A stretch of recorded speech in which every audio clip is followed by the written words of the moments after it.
Oh! It's stream time! Hey, Chloe. When Chloe wants to jump up, if you're gonna jump up. There you go. Chloe wants to help out and talk. You're really into the microphone there, Chloe. Hopefully the audio check sounds okay. We've got different... Jeez, Chloe, you're gonna have to go down. Oh, you're gonna have to go down. Tangle up and go down. Howdy, howdy. How's everyone going? Hopefully you can see everything. Hopefully the audio is okay. Is the audio sound decent? If not, I can adjust it. It's the thing about we use a Yeti here, and it picks up everything. So if you hear some background noise, unfortunately, there's not a hell of a lot I can do about it right now. We're in open hours right now, so I'm not going to ask everyone to be quiet just because I'm streaming. So you might see some people wander in as well. But we will get this show on the road. Today I'm going to try to focus on the new 1 vs 1 MTGO Commander, which I've played 2 leagues now, went 3-2 in one of them and 2-3 in the other. My last league was just terrible. None of the matchups seemed like they were not beatable. It was just the variance. I went against Zergu and had to mold a 5, lost that one. And you only play one game, so if you have a bad draw, it's just bad. Went up against like a Karametra, and same thing, kept a 2-lander, never saw another land. And then the other loss that I had was against SRAM, and that was actually because I didn't have any removal, and I have a very heavy removal deck. You can go check out the deck list for it for Brea, and it was pretty stupid that I couldn't draw a removal spell to save my life, and then it was able to just do 21 commander damage to me in one swing with the Rogue's Passage. So it was like 2 Imperial Plates, so he copied one of the Imperial Plates and then drew a ton of cards and then swung in for like 24 damage or something. So that was that. So I'm going to try to play Teysa. Teysa is my first love as far as Commander is concerned. It's the first deck that I ever built in Commander, and I still think it's the best deck that I ever have built as far as competitive play for multiplayer Commander. However, this one is set up for more of a 1 vs 1. We'll go over the deck here. If anyone has any questions, feel free to ask. I'll be looking around at 3 screens, so if I look kind of... maybe I should move this screen over so it's easier to check the chat out. I'm going to swap these. 1 second here. Yeah, that way I can look. So forgive the kind of the rust, I guess, for streaming. And I'm going to try to have a next stream be way more professional. We'll have a spot get on, like little things we can do. But for now, we'll just try to brew some decks and have some fun here. So, alrighty. Let's just get going then. So for the itinerary, that's the word, right? For today, I'm going to do some 1 vs 1 Commander, talk about it, then we'll open it up to the floor to see if there's any decks that you would like to see. I'll try to have all the deck lists in the description. I'll add them as we go. I'll add this one real quickly here. And we'll get that. Let's see, where is this going?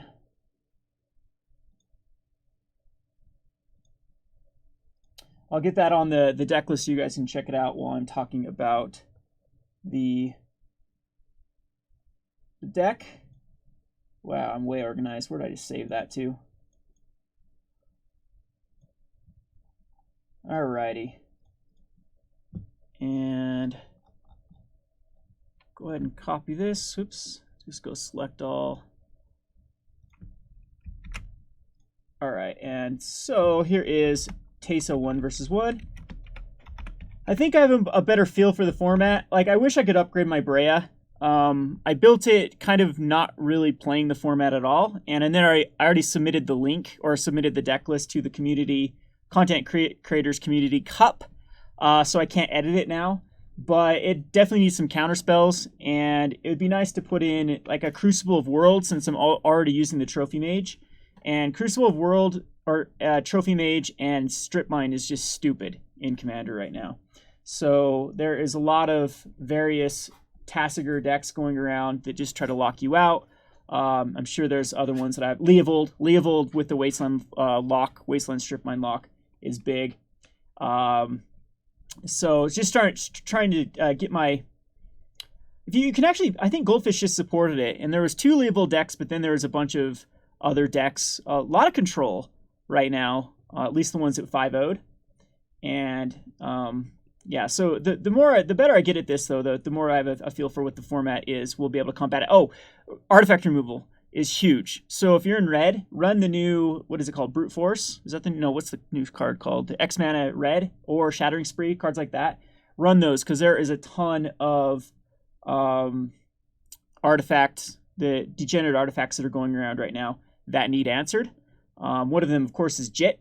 Jit is going to shut down any aggro deck. If this card is the first thing I tutor for in Brea, and I would say in a league you will go against one Zergo, like every time, or a Vial Smasher.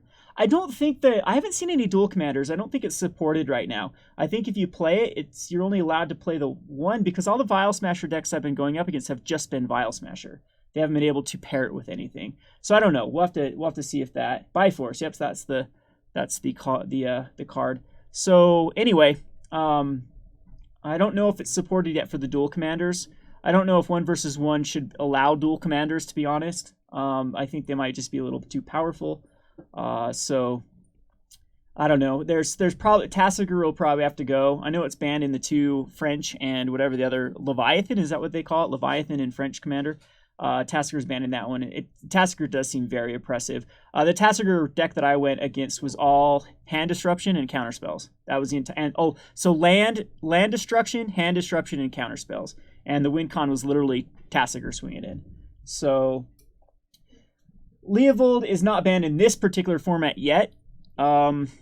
People are asking for it right now. It's not. I don't know. I think I'm 3-0 versus Leovold with Brea. But I can definitely see how Leovold can probably be very similar to Tasigur as far as just running hand disruption, counter spells, and then you have a lot of broken things that both people draw cards, and then Leovold prevents them from drawing cards. So, yeah. Anyway, back to this then. So let's get focused here. This is Teysa, Orzhov Sign. By far my favorite commander that I've ever played with. I've had the most fun with this. It's right. I really like graveyard-based decks. I really like Sacrifice. Black is my favorite color in Magic, hands down. And I just like the blacks. Black seems to be the most synergistic, the color that makes you think the most, the color that makes you actually play around with your cards. And so I like Teysa because the other thing I like about decks is I like value decks. You look at a lot of my past decks, I'm not very much of a combo player. I'm more of a synergy player. So not a big aggro player, not a big control player. I would say I'm a mid-range synergy player. And so I like to find synergies with specific cards, and that's why I'm really liking this 1 versus 1 commander. And Teysa, there was...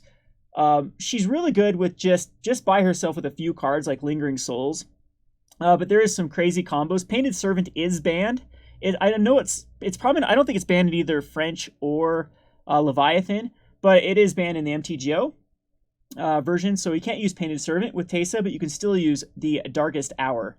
So Darkest Hour with Teysa makes an infinite combo, which creates all of your creatures, make them black creatures, and when they die, they become black creatures. And so if you have any sort of sack outlet like the Blasting Station or the Phyrexian Altar, this just wins. So we do have the Darkest Hour in here with a bazillion ways to tutor up cards. The fun thing about MTGO is you can play for some really expensive cards. I bet if I were to export this to like TCG Player or MTG Goldfish, this would probably be like a $1,500 deck because there's some very expensive cards in here. The one card I do still want in this deck is a Wasteland. It'd be my 38th land, but I can't remember what I just put in last minute instead of a Wasteland. I'm cutting on the lands. I think that 38 is usually what people recommend for this type of format. So I have an Expedition map to compensate. But Wasteland would be really good. Probably Crucible of Worlds wants to be in here. If that combination gets like really, really heavy played, the good thing about white is you do have Sacred Ground as a way to combat that. I decided not to put that in there. There's a few cards like Leyline of the Void, Sacred Ground, You don't want Rest in Peace because you're a graveyard-based deck. Leyline of Sanctity I thought of. The either Tormod's Crypt or the one that exiles target player's graveyard and you draw a card. Nile Spellbomb. That one seemed okay for options. I also thought about the equipment that destroys other equipment if decks become just too good. So, I don't know. Those are a few things that I've been messing around with. And, yeah. So, again, though, this deck hasn't been played yet in 1v1. I searched up some Teysa decks that have been played in Commander, and the only one I found was like an Eiley deck that was using Teysa in its 99. There's not a lot of Teysas that have been in the established 1v1 meta. So let's hoping to break it here. Sorry, I'm trying to read all your comments, but how does the comments actually look on the sidebar? They look like, okay, they look kind of jumbled to me, but hopefully it's all legible. Alrighty, so again, if you ever want to interrupt me, I'll try to keep on top of the chat.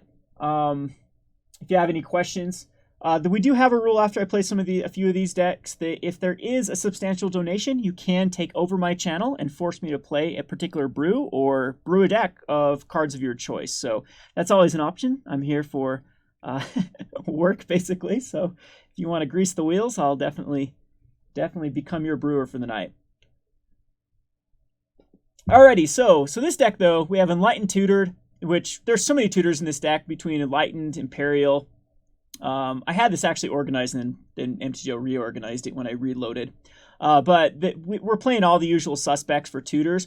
I think they all should be banned, to be perfectly honest. I think Imperial Seal, Demonic Tutor, Enlightened Tutor, all the Vampire Tutors, all those should go. Maybe Enlightened Tutor can stay because it's very niche. And it doesn't give card advantage. It still puts on top of your library. But most of them are pretty broken for the combos. It's just like adding. The whole point of a singleton format is to play singleton cards. And so when you have these 2-card combos that you can tutor up and just win the game, it takes away from the feel of the singleton and makes a lot of these decks too consistent. So I don't know. That's just my personal preference. But as long as they are being played, I'm going to play them. Actually, let's go over to the lands. I'm basically using the usual suspects here. Ancient Tomb is busted. So Cobble Coffers and the Urborg Tomb Yawgmoth are in here. We're running all the fetch lands that either have white or black in them. But as far as the flex spots for lands, we're going to run Westvale Abbey. Just has a lot of synergy with this deck. Vorath Stronghold because it ends up being just a way to put creatures back on top of your library. We have the... Let's see here. One of Shambling Vent. I don't want to play too many comes into play tap lands because you get murdered by not being able to do something on a specific turn. But Mishra's Factory and Mutavault seem good in this particular deck. A Ghost Quarter and a Strip Mine. We should have a Strip Miner in here to destroy particular problematic lands. There are still a lot of Rogue's Passage type decks, Reliquary Tower decks that sometimes those are worthwhile to get rid of. And then I think that's basically all of the lands that are kind of flex lands. Everything else is adding mana. Phyrexian Tower is in here. Then, as far as the control is concerned, we're running all the usual suspects there. Path and Swords to Plowshare. We're running Fatal Push. We are running the Anguish Unmaking. I did have a Disenchant. I cut it for the one that I can tutor up. The enchantment that destroys an artifact or Seal of Cleansing. Even have an Open Armory, for example, for a tutor. What else do I have for control? For Hand Disruption, we have Hymn to Torak. We have the Duress and Thoughtseize and Inquisition I thought was in here. Did I end up not putting Inquisition in here? I'm going to make a change here. I thought I put Inquisition of Kozilek in here. It wants to be in here. Yeah, it's in here. Why isn't it showing? Oh, right there. That's foil. So my hatred for foil is making me blind to it. So then we have the Needle that can... Needle is actually very underrated. You can actually name people's wastelands with Needle that are trying to lock you. I did that one game. It actually did save me for a little bit, but I was too far behind at that point. So not too much heavy control. We have the Fleshbag Marauder and the Merciless Executioner. Sin Collector can kind of disrupt the hand as well. Aura of Silence can destroy an enchantment, and also there is a lot of artifact ramp. Vial Smasher decks, some of the Vial Smasher decks try to ramp, with creating a ton of artifacts. So they cast an artifact, then cast into another artifact. RF Signs can really slow these things down. We're gonna wait and see if this is actually worthwhile putting in this deck. I wanted to go the Nim's Death Mantle combo with this particular deck too, because you can go infinite with specific cards with Nim's Death Mantle, but most of the cards you can go infinite with are 5 mana, and I didn't really want to play the late game with this deck. I really want to play the controller out early, try to establish a board state, and then win as quickly as possible before the other bigger control decks can get there. So we are going to run some life gain through Soul Warden and Soul's Attendant, Anointer Priest, and Auriok Champion. And there's a reason why, because one of the things we're going to tutor up as quickly as possible is this Carnival of Souls. Carnival of Souls allows for a lot of infinite combos with ways to sacrifice your creatures and then be able to recast them. Actually, I don't even have the right one anymore in here. With man, there's another card I had in my other taste. So maybe I'll have to see if this is worthwhile with Carnival of Souls. But Blasting Station with Carnival of Souls and Gravecrawler. That's right. It was Gravecrawler that allows for an infinite combo. But you have to have another zombie. So the zombie package I used to have was the Hakon, but I ended up cutting it. Maybe I need to re-put it back in. But what that would allow to do is an infinite combo with Caverns of Souls. It still does make an infinite combo with Phyrexian Altar, Caverns of Souls, and something like the Bloodsoaked Champion or the Reassembling Skeleton. So basically what you do is you sacrifice, it comes back into play, you'll have 2 black mana, just rinse and repeat and do it over and over and over and over, and the Blood Artist or the Zulaport Cutthroat become infinite. So that's why the Carnival of Souls is in here, and to mitigate the damage, we have the Soul Warden, Soul's Attendant, and Anointer's Priest, so you're not going to cast these unless it works. Also, the Blood Artist and the Zulaport Cutthroat can also mitigate that damage, that loss of life, with the Carnival of Souls. So the way we're generating tokens in this deck is pretty self-explanatory, like Bitter Blossom, Lingering Souls. We have Elspeth and Sorin, Spectral Processions, and then we have a few other ways just to get like Monastery Mentors. Stormforge Mystics in here just to tutor the crazy enchant or equipments in this. And Nether Traitor works. Here we go. Yep, Nether Traitor works with that combo. So anyway, that is the basic deck. Have we not covered anything? I think covered most cards. Liliana's kind of fun in this particular shell too. But we'll queue this up and see how well it does. Mike, have I forgotten modern players that subbed you in 2012? Remember your first Rogue Market video with Liliana. Too much standard for my taste nowadays. I've kind of had a falling out of modern. Modern is getting better. So I'll give it a go again. The problem with Modern right now is how good Standard is. Standard is extremely fun, and it's been a long time since I could say that Standard was in a good place. So I'm just splurging on Standard until inevitably we know it's gonna the next set they're gonna print something that busts it. So anyway, we'll go back to Modern now that the Simian Spirit Guides seem to be kind of capped off I don't see nearly as many as I used to. But one of the reasons why I kind of rage quit the last time is I queued up in a league and played 5 different Simian Spirit Guide decks in a row. And I just thought it was so... lost on turn 1 to one of them. I'm like, yeah, this format's dumb. Because again, I like to play mid-range and value decks. And so I have no chance in hell versus combo decks. So I'm going to play some... if it's going to be majority of playing combo decks all day long, that's a format I don't want to play. So again, and the other reason is that now 1 versus 1 Commander is out. I really want to explore this format. I'm a sucker to new formats. I'm really wishing Frontier would have taken off, but it is what it is. Hopefully that we can get Wizards. Wizards needs to support a format for it to survive. Speaking of which, if you are looking to do like investing in a format, I really, really think with MTGO, this might catch on in the paper. This is going to get kind of crazy with people just buying. So if you do invest in MTGO, some of these, I would just go over to a lot of the top lists. Goldfish has them out now. They have the daily lists for decks at 5-0'd. If you start to see a lot of similarities between decks, invest in those cards. Like Imperial Seal's only like 3 tickets right now. That might be a worthwhile investment. So anyway, this doesn't pick up the sound and stuff when I'm clicking, right? My desktop audio is not. Okay, good. Anyway. So I don't do vintage. I might do vintage if I start picking up the cards. I don't know. Yeah.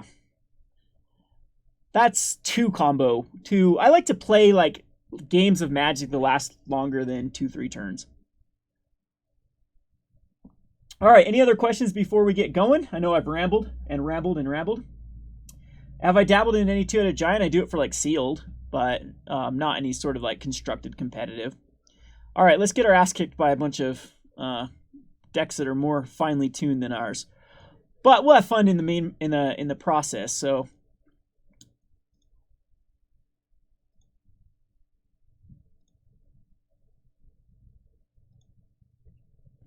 see, this is crazy. Look at some of these people with undefeated trophies already at 4. That's how we know that Standard is in such a good shape. Last time I looked, there was only one person with 8 undefeated trophies. And this has been out for a day. Standard has been out for over 2 weeks now, I believe, since they reset these undefeated trophies. So that just shows you how good Standard is. I'm calling it right now. I think U-White Flash is going to win the Pro Tour. I just think that U-White Flash is in the best position to do so. So if anyone remembers what that deck is, it used to have Smuggler's Copter and Reflector Mage. They banned both of those, and then U-White Flash kind of got set back. But the Censor makes it really, really good. Spell Queller is in a very, very good position right now in Standard. And it has game versus almost every deck. And with all the Torrential Gearhulks and Aetherworks Marvel decks popping up, the reason why Marvel got destroyed at the first time it tried the Kaladesh Pro Tour was because of U-White Flash. So I think that we're back to that same metagame. So anyway, everything looking okay on the screen? Okay, I think you guys can see enough of the battlefield and everything. Alrighty, so won the die roll. Yes, I'd like to go first. Do you guys like this chat up or not? If you don't like the chat, we can definitely get rid of it. This is an interesting hand. We have the Ancient Tomb into a first turn Jit. Or we can start with the Tainted Field. I think we do want to go first turn Jit. So I'm going to keep this and see how well it does, but the Tainted Field is kind of awkward. Who are we playing against first? Oh man, maybe I won't go first turn Jit.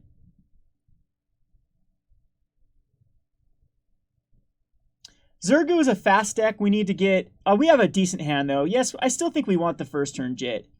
We're helping him with our life total, though. But this is going to be a tough card for him to beat. And like I said, you're going to see a Zergu deck every time. And that's why I like playing Breya and Teysa. So hopefully we can get a land here and not just stumble. Okay, we stumble. Oh, actually, this does tap. But, this was supposed to be a mulligan now. I thought that this was just come as a play tap unless you control the Swampera. I'm thinking of the wrong card. Whoops. I think we might just die. So what I need to hit next turn is a land white source for Lingering Souls. But I think we needed to establish a card there. It was just too tempting. New Perspectives is the deck's pretty solid, for sure. Alright, land or bust. Alright, so I think we lost. Because this can't tap for particular mana. Oh, that sucks. And the problem with singleton decks too is the runs are even worse than normal. There's no ways beating a Jit though. We would have completely dominated a draw like this with just a Lingering Souls. But I think at this point I'm going to be too far back. A Swamp would be great because we could go Sin Collector here. Yeah, that's tough. That's rough. So we already start off to a terrible start.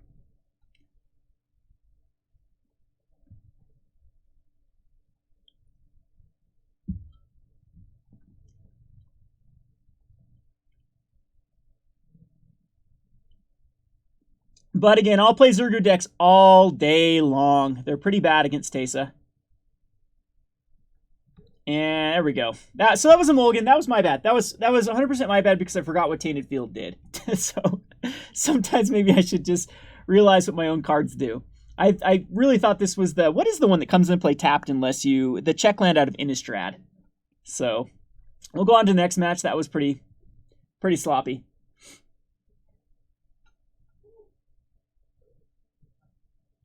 So, anywho, again, a first turn Jit, though, with a white source there into the Lingering Souls.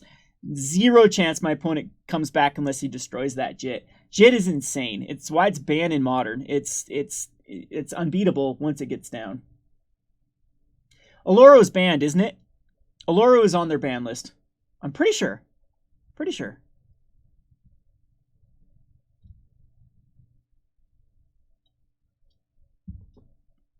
In fact, we can check it out.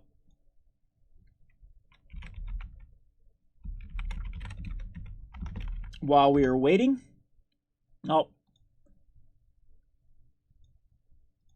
Let's just check it out here and see if Eloro is on there. Oh, Eloro's legal. I have not run up against a Eloro deck yet. Huh.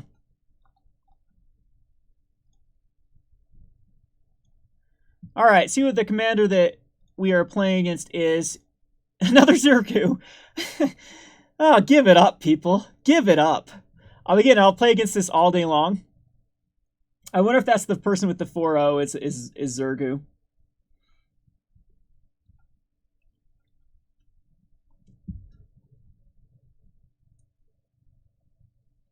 So, anywho, we'll start off with a Arid Mesa. Because we just want a white sword. Well, we can, either one works. I think we want more white than black, so we're going to go ahead and get a black-white land with this. And I'm going to wait to see if I want to get a comes into play tap Godless Shrine, or if we need a Source of Plowshare right off the bat. I'm thinking we probably do, because he'll just go Zergu. Yeah, that's very typical. And we'll go ahead and go get the scrub land, and we're going to just swords that right off the bat.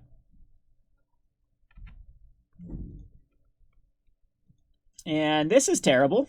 Now we're going to have the opposite of last game, except Shambling Vent is extremely good versus our opponent. We've got the Lingering Souls coming down too, which is just really tough for Zergu decks to really push through. All right, so this is the one that gets trample. All right, so we do need to find a.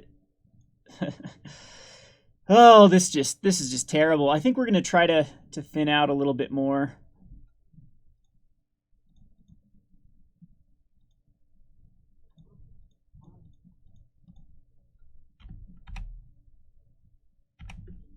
But we do have ways to kill exile at least that spell.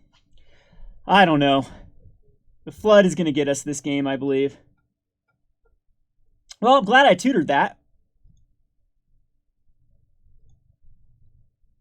As that would have been insanely tough to beat. I think here we just go the Academy Rector, because that means that the following turn out that we can do both Teysa. No, I won't have the mana for it. Actually, that did hurt us, because no, I have a swamp right here. I'm like, so I can go Lingering Souls still. No, I'm going to spend my mana. So we'll go the Academy Rector. And this goes and gets us an enchantment card and puts it directly on the battlefield. It's pretty busted for like even better enchantments than what I can go get. Like there's not a lot of good enchantments I can get in this deck, but it's one of the ways to get Darkest Hour.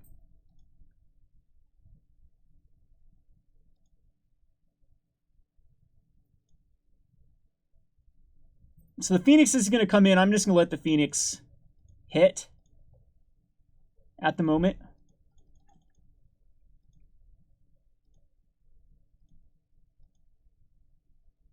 And it's going to draw us every land, because why not?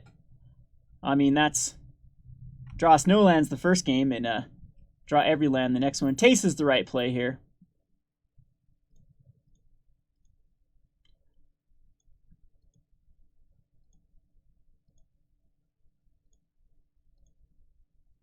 And this is going to be tough because the Rector is going to die.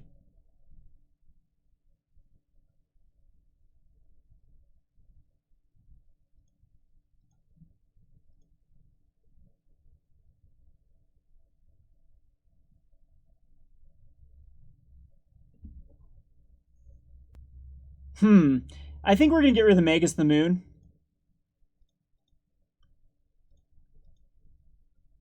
I'm gonna try to bait off a spell here, even though we're gonna sack them. Okay, so he doesn't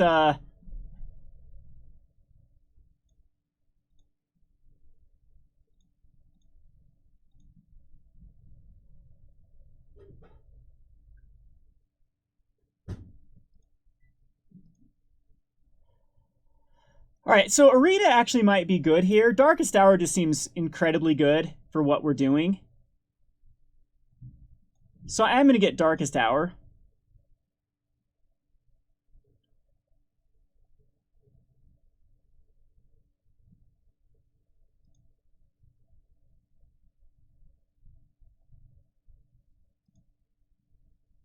And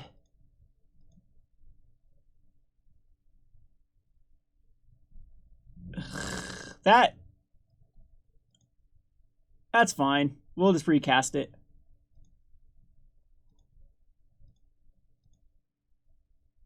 Sorin is kind of good here. We get a 1/1 black. Yeah, this one is pretty decent. I still have the lands. Oh, yes, I do now. Now I have the lands for everything I need. So Tainted Field works. So I can Lingering Souls and Sorin. So I think that's pretty good.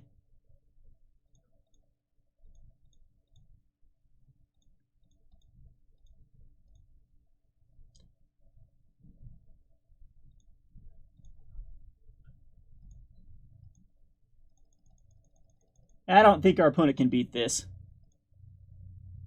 I mean, he does have a lot of cards, relevant cards in hand, but we're still at 20 with a huge board state.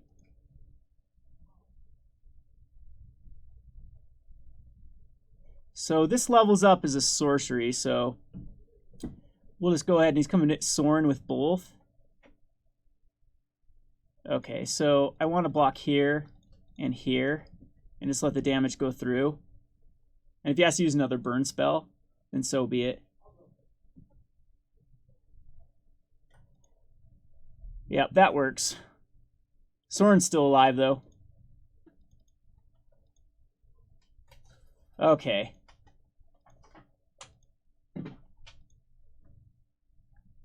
Don't want to use Innocent Blood quite yet. I want Teysa out. So, and then, yeah, okay. So this works out. We'll go Caves, and we'll get Teysa out.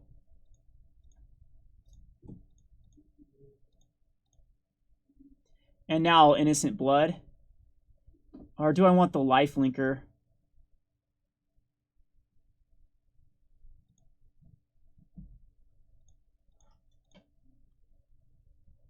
I think I actually want a flyer.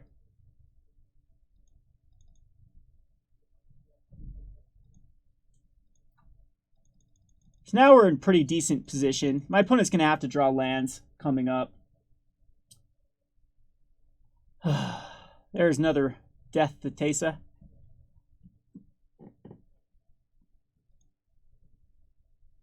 I can cast Teysa again, though. So stupid. Thing is, I can't use Teysa's control anymore, but I don't think that matters.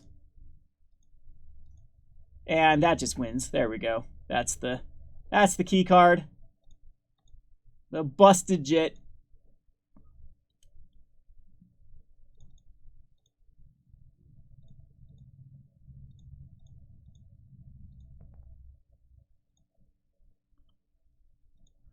And they scoop when they see Jit. Yeah, there's some pretty busted things. I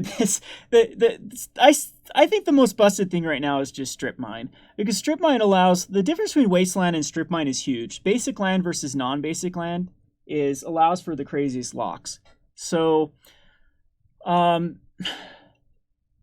Grindstone is pretty oppressive. It's what didn't they get rid of that, though? Maybe it's on MTGO again. That one's... I just won because I had a card called Jit. Imuzo Wawawawawa's Jit, which says destroy target red deck wins deck. So, yeah. That's why I kept that first hand on game 1 when I had Jit. Because unless they have a removal spell for it, they can't beat it. They absolutely cannot beat it. So what was going to happen is I was going to swing in with my flyer with Jit. It was going to do damage. And then I get 2 counters on Jit that then could kill one of his cards or gain life in either one. I'm not streaming on Twitch at the moment. I need to figure out how to do both, Jacob. This was just kind of like last minute streaming because I just got off to a late start today. This is a terrible hand. But I'm going to look into ways to stream to both. And then, like I said, try to make a more professional stream. I'll have my computer dude help me work on it. We're going to have to ship this back. We're going against Jace, so this is a horrible hand. And this is actually an okay hand versus Jace. This is where you want like a Bezeju. This is a very, very annoying control. They try to lock you by taking all the turns. So, if this is the particular Jace deck that takes a lot of turns.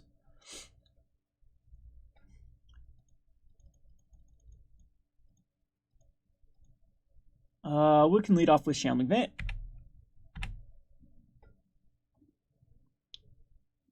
I can't stop Jace at the moment.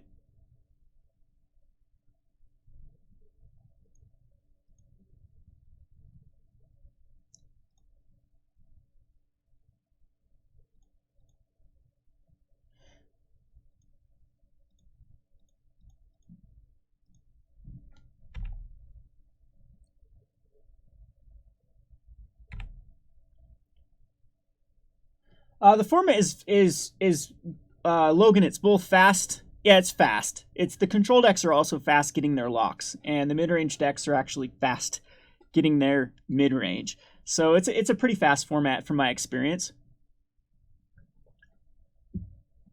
And the problem is though, we're probably gonna end up looking at counterspell.deck from here on out. So I don't know if I establish. Yeah, we probably just try to establish the Merciless Executioner. It's going to get countered.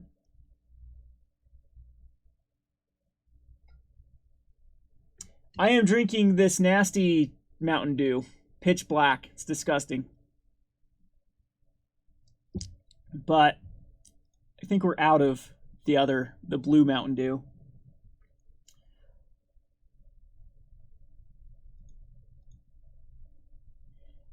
So yeah, if it hits, still not in the greatest shape though. Look at that, it hits. I don't even know if they care too much about Jace is the thing. I have this, I don't know if I like Cobble Coffers in this deck either. I think it's going to be more of a liability than actually getting the combo out. I know I can tutor the other combo to it. All right, so I think we've done a good job, unless he's got a Force of Will in his hand, or the other Force of Will. Which one would I rather? I'd rather Anguish on making it, and we're just going to do it right now. Or do I want Imperial Sealed to get an Urborg? Yeah, I'm going to path it.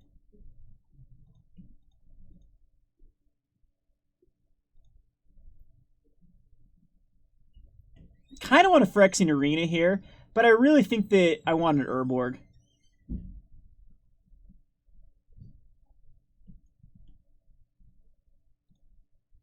Because this gives me the mana to really keep up.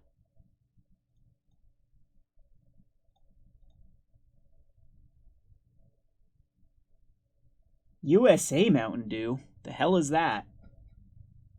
Whiteout. I have whiteout in the fridge, I think.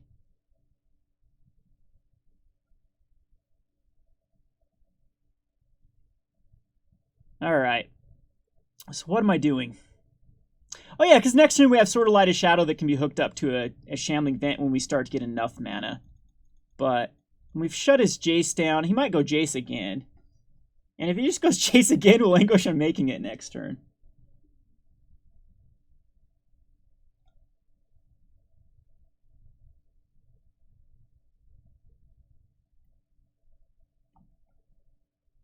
Yeah, we'll we'll get rid of that too.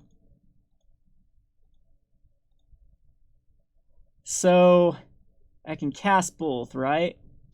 That's 4, 5. Yeah, so 5, 6, 7. We only have 7 mana. 5, 6, 7. So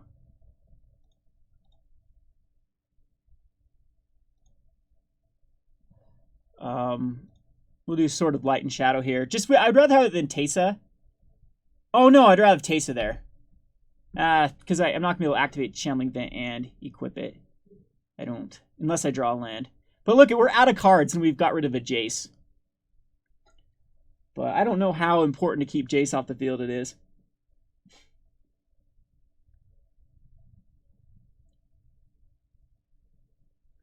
Whiteout Voltage and Code Red mixed, huh? Well, I absolutely hate Code Red, so I don't think I'd like that. Howdy, cow. Uh-oh, I said the word cow. I can't believe Chloe didn't go crazy. Where are you, Chloe? Oh, wow. Can you hear them coming down the hall? I don't know if the microphone picks that up. Chloe! I don't know where she's at. She goes crazy with cows. Dig through time, huh? I know they play a lot of confiscate type cards too in this Jace deck, I believe.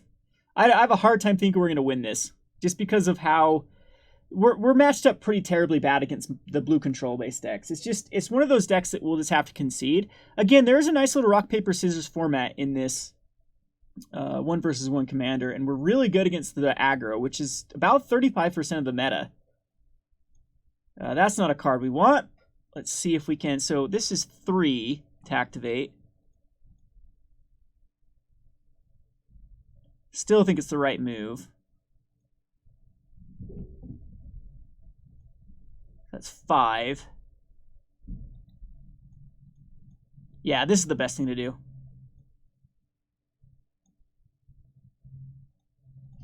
I didn't need to tap that last one.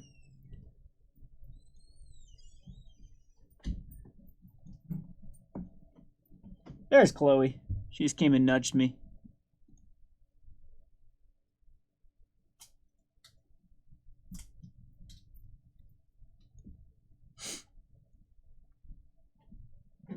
I don't know, is Memory Jar legal? There's a lot of just busted stuff.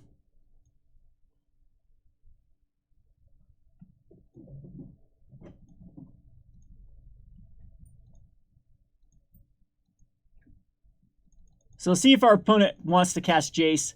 Our opponent won't cast Jace now. Just going to keep hitting land drops. The problem is then they just get all the turns from here on out. Coercive Portal. At the beat of each player's upkeep starting with you, each player votes for Carnage or Homage. If Carnage gets more votes, sacrifice it and destroy all non-land permanents. If Homage gets more votes or is tied, draw a card. So there's nothing I can do. He just draws a card every turn, right? Unless we just go like this. Like, we have a Seal of Cleansing out. I guess that works. Maybe I should add a Sun Titan in this deck. We can get there. This is a beautiful card.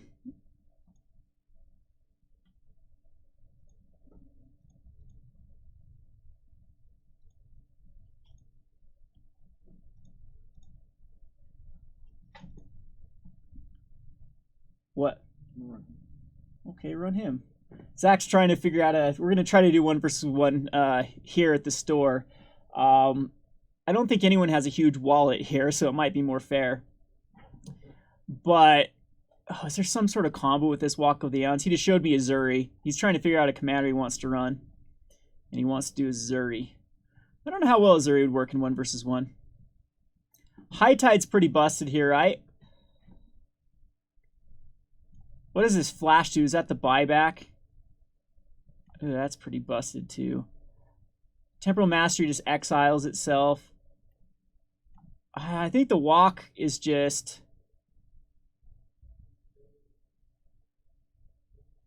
Man, I don't know what to take here. They're all pretty degenerate.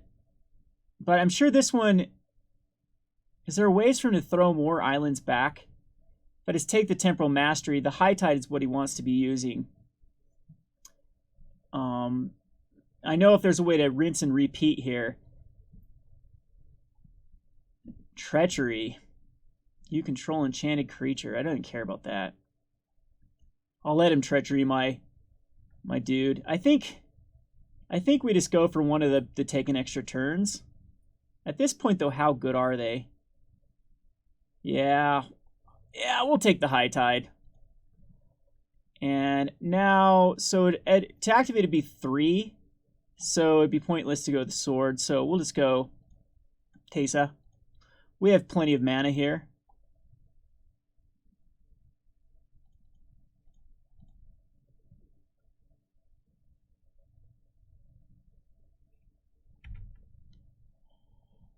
Isn't there a combo with Mishra? It turns like all of your cards into a specific name. I'm not sure. I know that people have played it.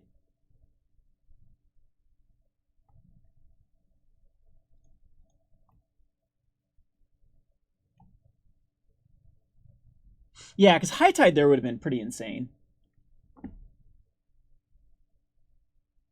No, Mishra the Commander is, I'm sure, what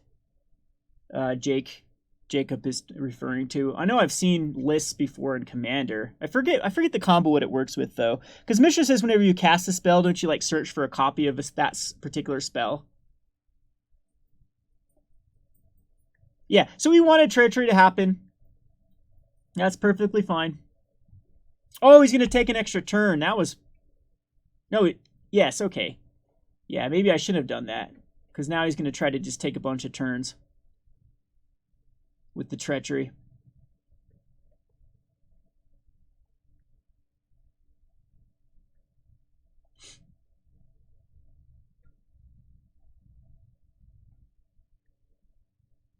Oh, yes. Mishra and Possibility Storms. You are correct. That is the combo they try to assemble. Because then they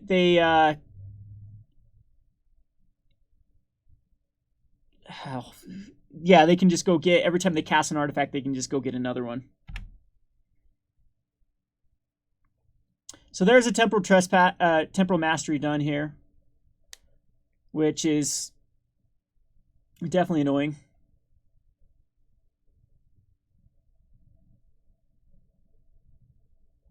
And there's nothing to grab, though, the Sword of Light and Shadow. Oh, that's right. That's my ability, so I just gain life here. That's right.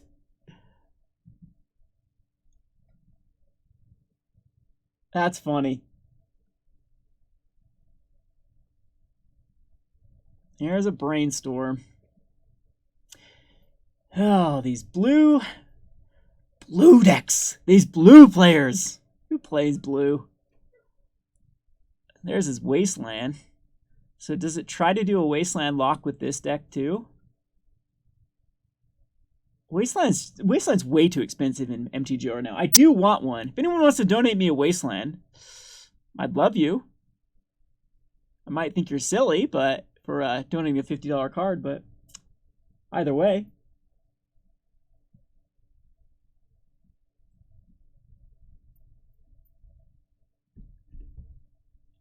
Oh, don't get me wrong. I love blue decks, just not when they're blue control decks.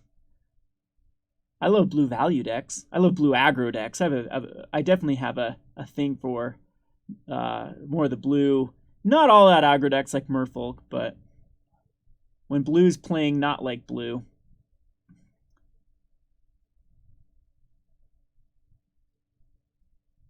So Ordo Succession sucks for my opponent, so I don't want him to have Fabricate. Because I'm sure that's Crucible of Worlds.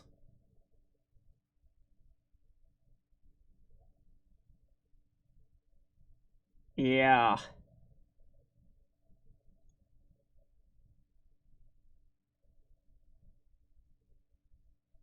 Okay, so Fabricate at least is taken care of.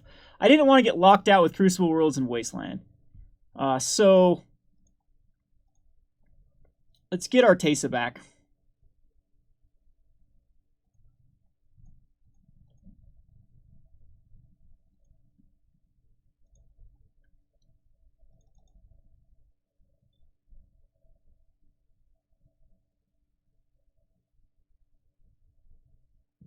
Cow, appreciate the compliment. This is why I keep doing the YouTube, even though the YouTube algorithm has been really treating me poorly lately. I don't get it. Videos I spend a lot of work on, no one watches. And they cap out at like 3,000 views, and then I do a really clickbaity, not even clickbait, just for some reason, just like one video will get 18,000, 20,000 views.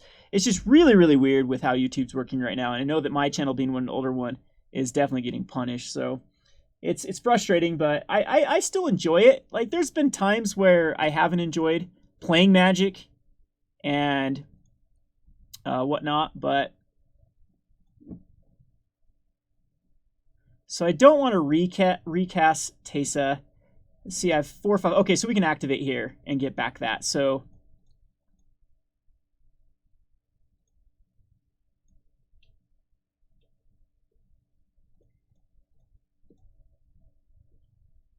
should have let my Teysa go to the graveyard. I don't know if it allowed me to have that pause.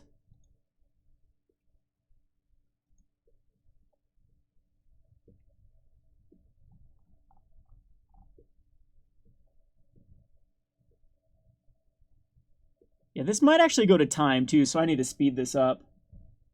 Yeah, he's gonna snap it back. Okay, sure.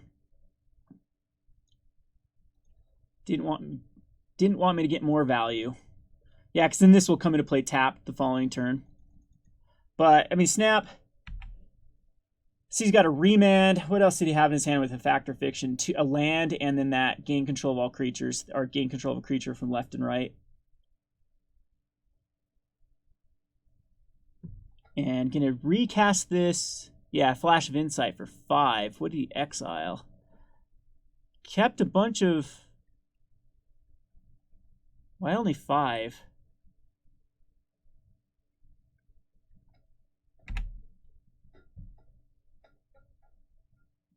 We are running Teysa Ores of Siam, which Zach won't alter. Where is Zach?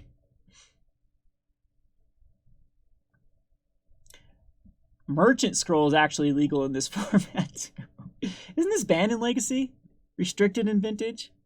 Maybe not. Maybe I'm thinking something else. Oh, great. Now he's going to draw 3 cards. I guess this is why you play Zurgo. So you don't have to deal with blue control decks. At least the game goes very, very quickly. You either win or you win very quickly, or... you have a lot of time to top deck. What does Mystic Confluence even do? I forget what this card does.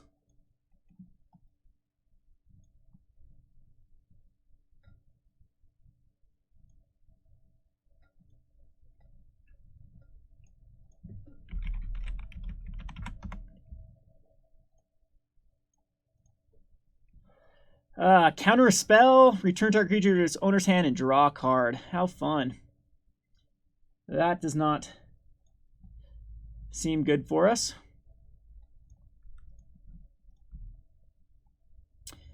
Good thing is we do have a lot of mana. Nothing I can do here though.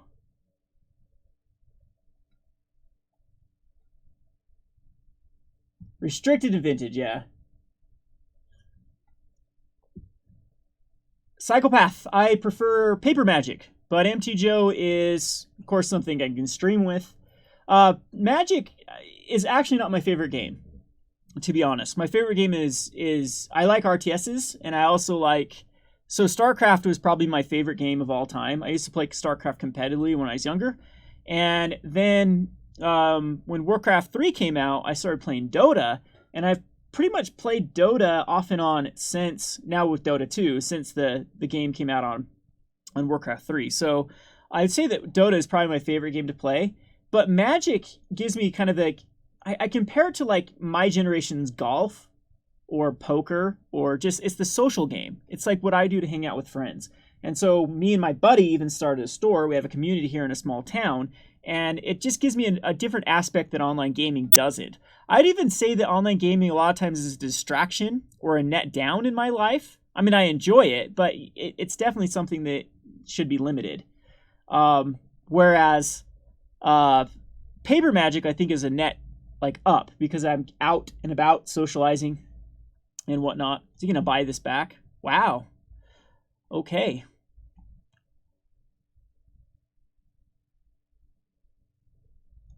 You're going to give me... Oh, no, he gets a turn here. That's right. I'm not a big fan of RPGs. In even paper RPGs. I'm not a fan of, like, Dungeons and Dragons or... in fact, I'm not... It's funny because I own a game store, and... well, we started out primarily Magic, and we've diversified in other games, and there's people that come in and play board games, and it's never been my thing. I think we're locked out here. I think that our only victory here is if our opponent times himself. Shackles, yep. I definitely need a way to destroy that thing. So I do think we do want a Titan in here, a Sun Titan. He's keeping up. What other counterspell? He had a Remand in his hand. Yes, I have a Blasting Station. The deck list is in the description, I believe. Hopefully it's saved.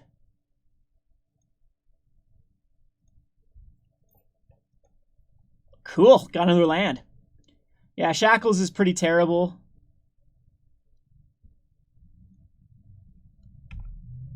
For us.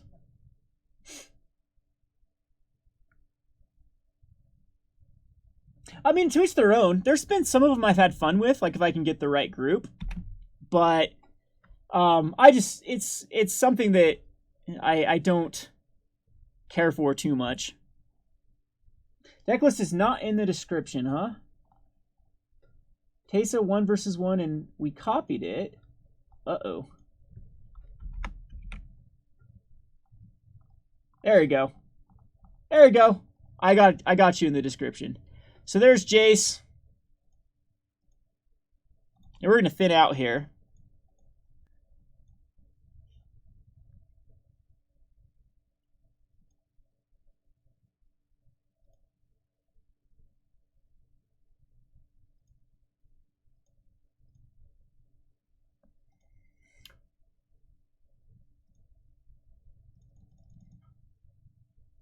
Doubt this is going to hit.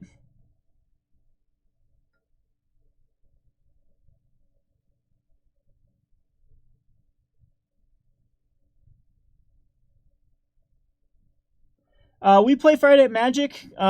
We do a variety of formats. We're actually looking to get 1 versus 1 started at our store.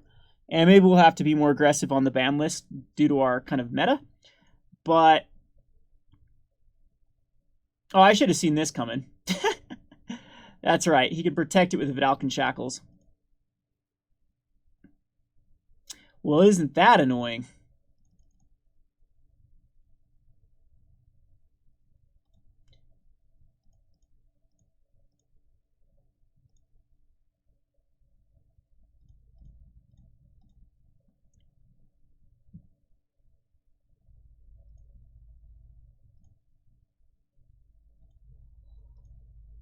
So Jace is going to be online, and now Jace is going to start getting take extra turns.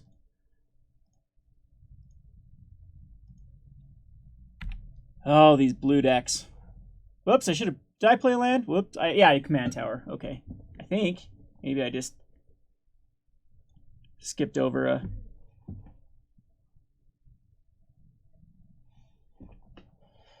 Rest in peace, I don't want my own deck because I'm a graveyard-based deck, but yeah, I definitely... Leyline of Void would be the card that I'd put in.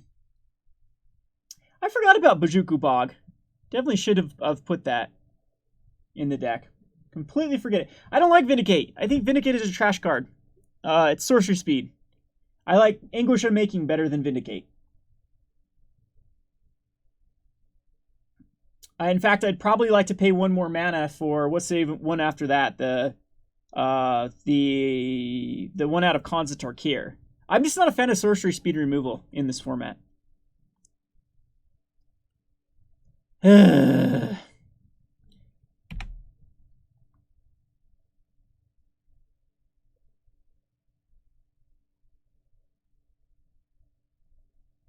There a reason why he didn't activate his own Jace there? That's true. I guess Vindicate can hit a land. Oh, yeah. Huh. Well, don't I look like a noob? You gonna fail to find with the Stoneforge Mystic? Oh, he's gonna do this so he can look through my entire deck? Well, we don't have a sideboard, so sure, dude. You do you.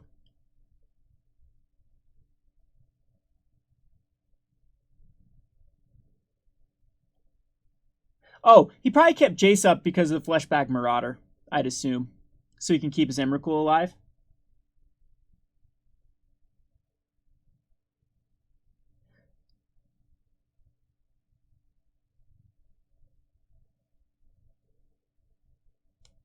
He's actually going to cast that right now.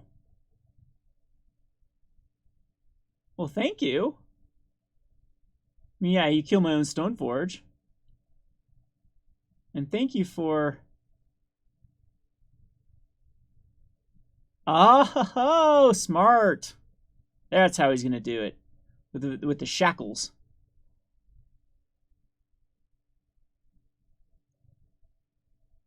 He should kill my Shambling Vent is what he should do here. Thank you for not killing my Shambling Vent. Oh, he couldn't. He didn't have the mana to do that. Oh, you can still kill it here just by activating it.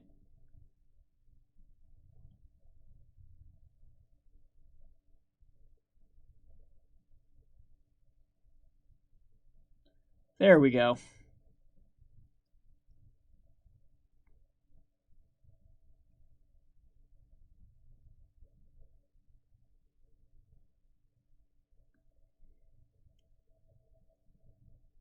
Love to talk to that top deck into like a Lingering Souls here. Concealed Courtyard works too. It's like almost as good as a Lingering Souls. Womp womp. And now he's just going to try to ride to victory with the Emrakul. So I think we get locked out here. What a boring game. Grizzlebrand is not in this format. I believe that one is banned. Not because of 1 versus 1, it was more banned because they're also trying to do like a commander. Jeez. So this is the deck you want for Grindstone, huh? Does Grindstone... Yeah, Grindstone just wins. Because you go through their entire deck because if they... No, because they can hit lands, but... This takes an extra turn here, right?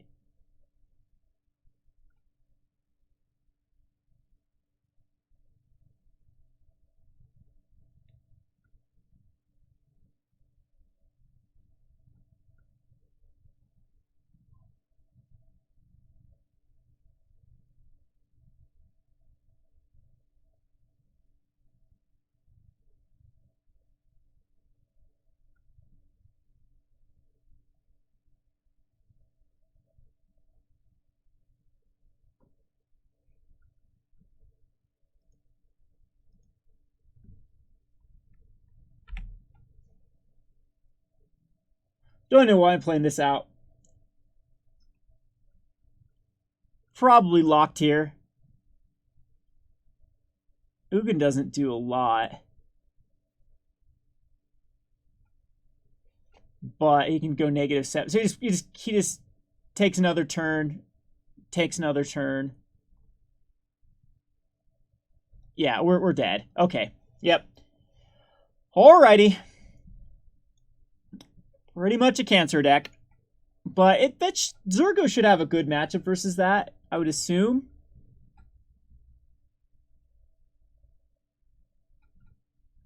I'm not sure. I'll have to see the meta with Jace.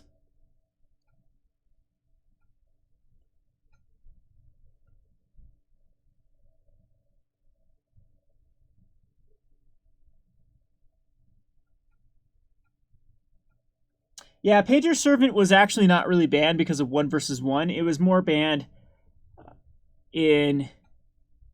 Well, probably, yeah. Oh, that's what the Painter's Servant Grindstone combo is, right? Is that how that works with the Painter? Unless they... So if they share a color, yeah, because it makes everything... Yep, so Painter's Servant... That's why... Because if you go to MTGO Top 8, for example, every deck will have a Grindstone in it, and every deck will have a Painted Servant, too, so... Well, at least a lot of them. Man, that'd be another... Isn't Painted Servant 3? That'd be another busted thing to tutor up a Trophy Mage. Jace is not banned in this format. I'm surprised we didn't see a Jace in this format. Jace the Mind Sculptor. See if we can go up against the Zergu deck number 3. That's what we want to see. This is a good hand. We have Jit, because this is Jit. We have a Thoughtseize. We'll start off with a Thoughtseize. See what our opponent is playing. It is a barrel. Okay, so... Cool, this could be another... Oh, kill me now. Kill me now. These blue do nothing decks.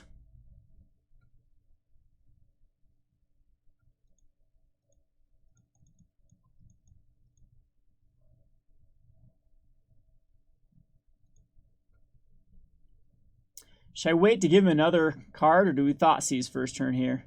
Or does Bloodsoaked Champion here? I think we establish a threat.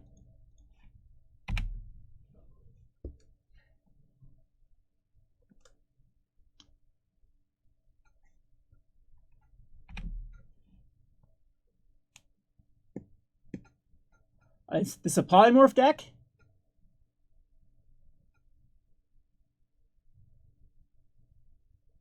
Sure, I'll kill your dude instead of...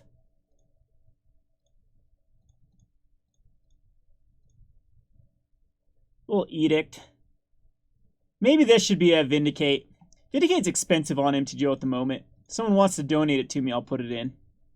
If not, I've spent so much money on this. I think I spent over like 250 tickets on this stupid format as it is.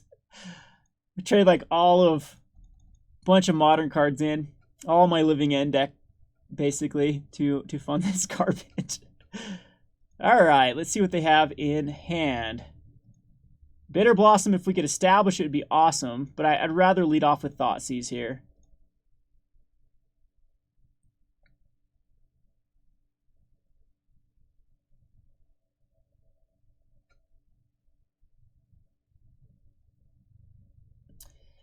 Alright, what nonsense is in this? Condescend. What does this do? Exile creatures you control at the beginning of your next end, separate real cards to the top of your library. Yep, it is a polymorph deck. You are correct. Flash of Insight's probably the right pick here. Just I don't want my opponent digging for more. We could just get Dismiss. Condescend, though, allows for us this turn to... Yeah, I think I'll just take the Condescend.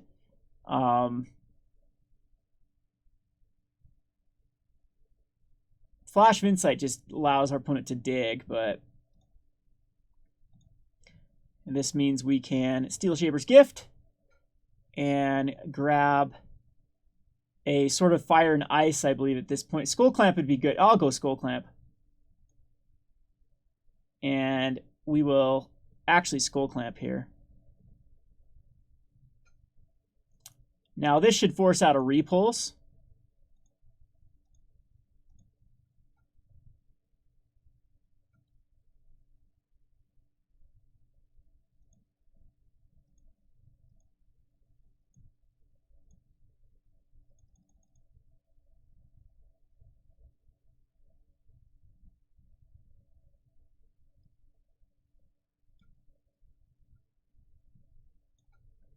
Alrighty, so now we can counter anything that comes out. I love a Black Source off the top. That'd be ideal. That's pretty terrible. So at least it's a landslide. And I still don't know how I feel about the Cobble Coffers.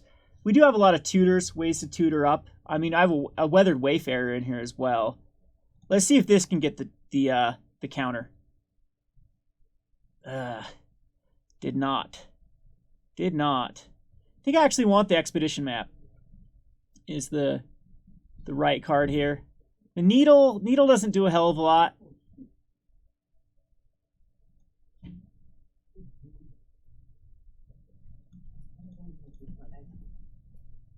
We'll try for the Bloodsoaked.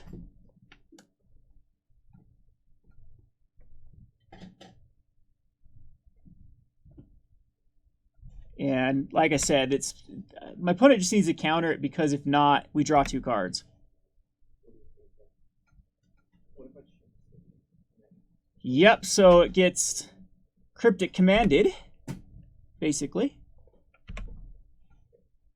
What's going on, Jonathan?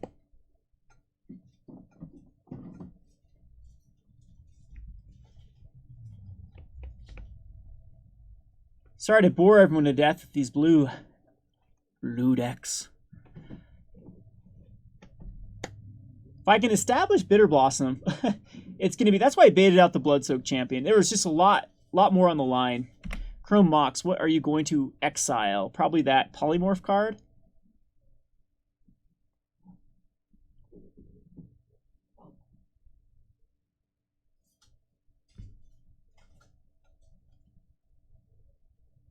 What are they polymorphing into? Is it like Blightsteel Colossus?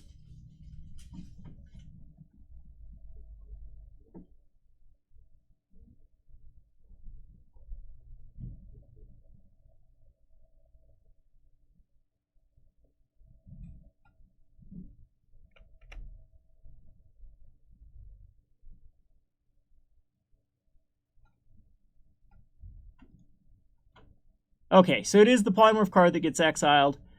What known cards? The Misty Rainforest is gone. Do we need to kill the Barrel? Is there Remand, though? Was Remand still in the deck? I think we go for Expedition Map. Do I? Yeah, I just don't know if I need to kill this right now.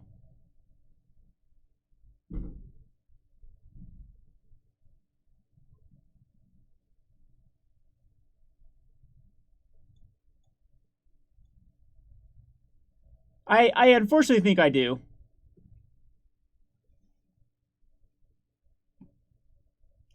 Memory lapse. And I have to draw next turn.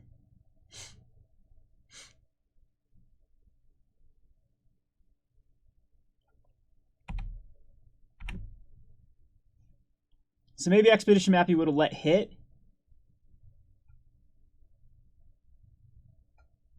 The Flash, probably going to just flash the Staff. Put our creature on the bottom of its owner's library. That creature's going to reveal its top cards. Okay, so it's going to polymorph into something, huh?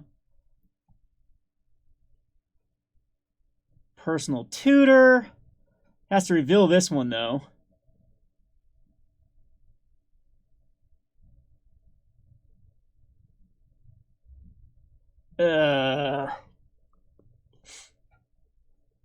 So one card in hand.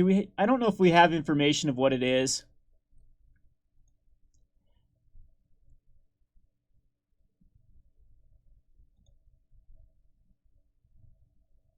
I think I just rather... Do I have a turn for this? Like, what ETB effect does blue have? What is their polymorph target?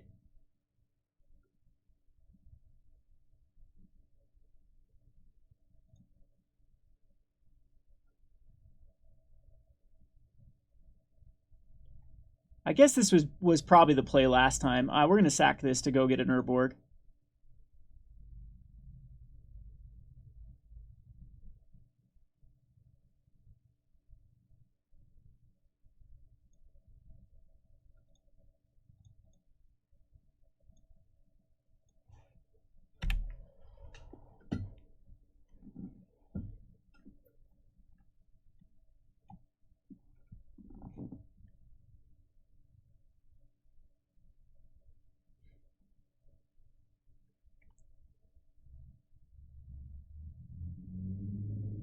Yeah, I guess Emrakul is pretty much something I can't deal with. And yeah, so I guess I should have went Fleshbag.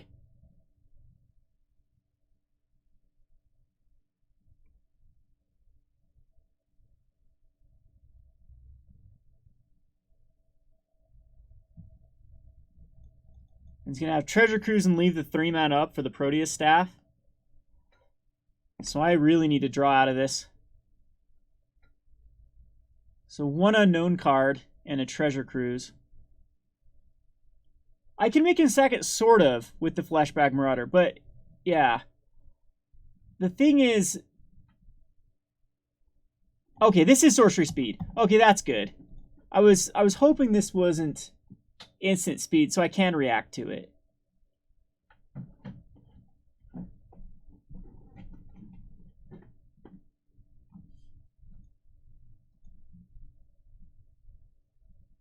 And I have a ton of mana, which is good. And I also, if I can get Teysa,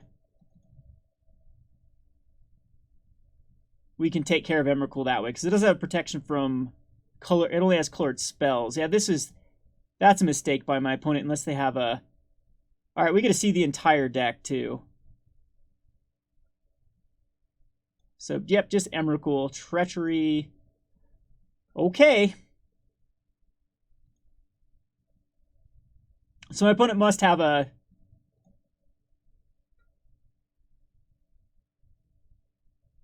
counterspell in hand. So what I need to find is a way to rip it.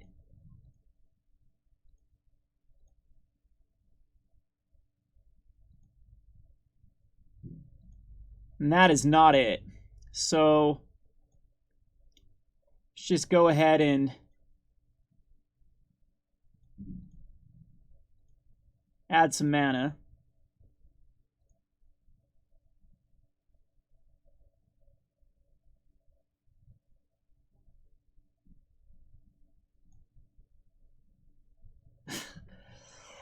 Oh, good night. Good night. And that's that. We failed. Failed to find a... Can't believe this trash card's still legal in this format. There's probably a ton of busted ways to abuse it. I have no way to sack anything else. Yep, this is just game. We can draw a few more cards with the Mishra's Factory. No, because that's...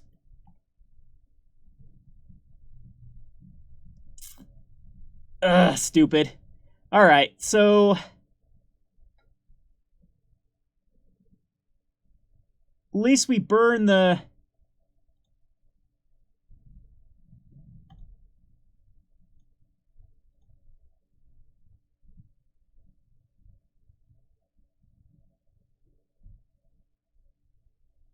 Unless my opponent just completely forgot that a Fleshbag Marauder was in my... Yep.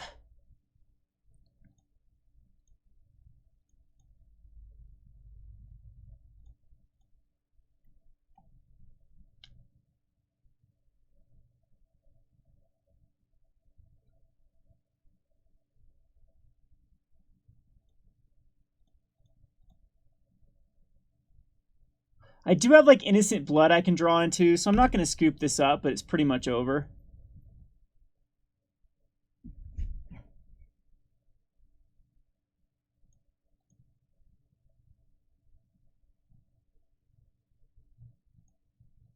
Yeah, this format definitely does have some work to go. I mean, I'm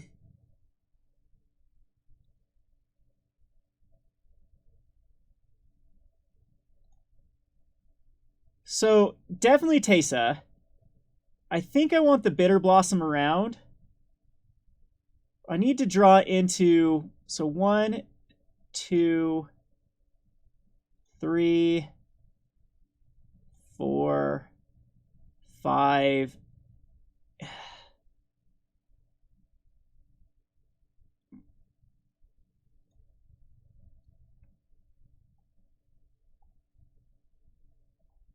Oh, Teysa on Skull Clamp. I hate this thing. I need to... You have to click... Ah, so I messed up there. I need to put it in my graveyard.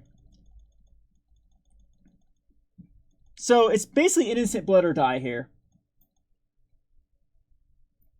Treasure Cruise needs to go too. What is this nonsense? Alright. Well, Concealed Courtyard can still... No, it can't. Because we'd have to draw into Innocent Blood. That's our one out. Yeah. There is just some stupid stuff in this format.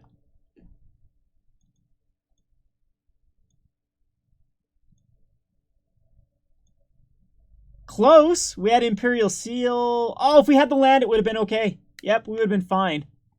Because if you would have Wasteland there, we could go Imperial Seal, equip. I don't think there's anything we can do here, but I'll show you. We could go like this. And then draw. No, we'd still be off of mana. Whatever.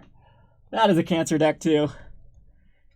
Well, here's our last one. And then we'll get to brewing other things.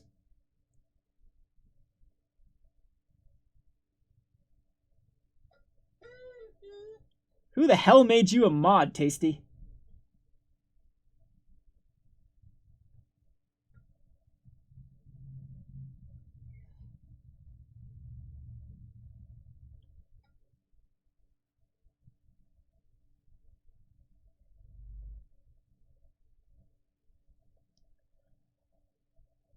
So, yeah, we're getting wrecked.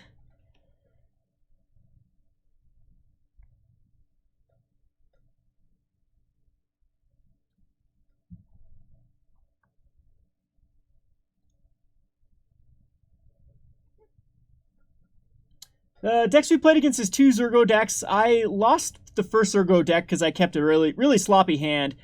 Tainted. I really thought that Tainted Field was the comes into play tapped unless you controlled a swampland, and that wasn't the case. This is a mulligan. But Zergo decks are pretty easy. Won the second game against Zergo deck because we did have lands, and then lost against Jace, and then lost against Barl. So both of those are tough matchups. We have to ship this back. Kalitas. We'll keep this, but I'm not liking it.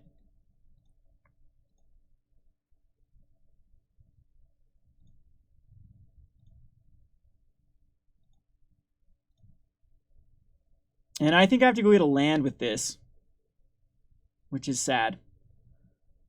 What is the best land? An Ancient Tomb here?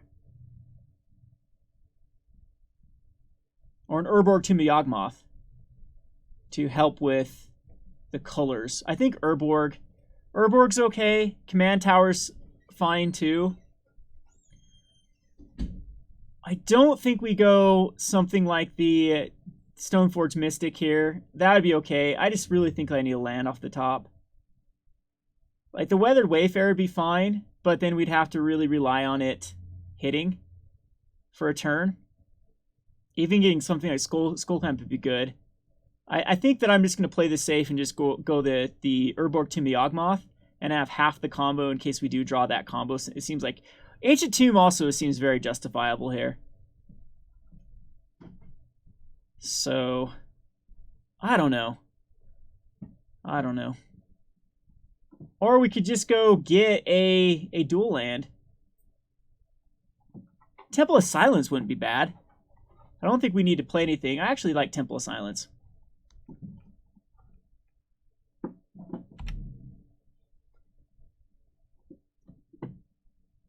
Yeah, well, like I said in my video before, I think that these people that have been playing this 1v1 format are in for a very rude awakening to realize how insignificant they really are. So, like, I was so funny. Like the day before we were, that it was legal on MTGO. I was playing in the 1v1 casual play, and there was a lot of know-it-alls in that channel, like, oh, this is this and this and this and this and this and this, and I'm like, you guys know nothing. You guys are net decking off an MTG top 8, which isn't, like, those tournaments aren't even a big deal. They haven't had the sheer data that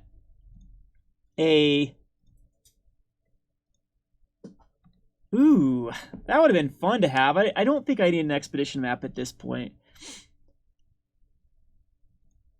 If I would have had the combo there, that'd been nice, but we'll put it on bottom. But anywho, I'm just under the impression that there's a lot of, like, first of all, it's not even the same ban list, so it's going to be very different. What did he just do there? Is this like a legit commander player that taps his lands out when he doesn't have anything to do? Okay, so we will just West Valley's fine, and go ahead and I'm not going to run Taste into a board.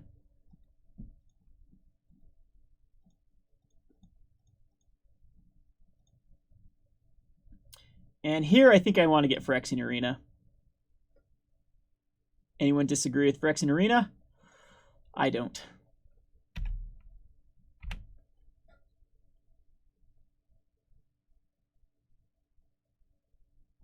Tasty! I want more aggro decks everywhere. I just had to face Barl and Jace. Screw that. Just want to, like, end life right now. That was terrible.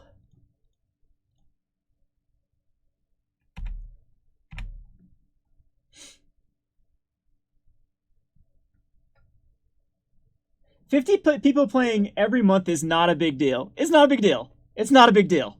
Especially if it's the same 50 people playing. Now, if it's 50 people playing named Owen Turtenwald and Reed Duke and those type of players, then it would be a big deal. But 50 casual people, 50 people that are not even competitive players, most likely. I mean, they might be. I don't know. Maybe I'm being too... let's see. So I'm gonna start off with an Edict here. I don't want him drawing cards.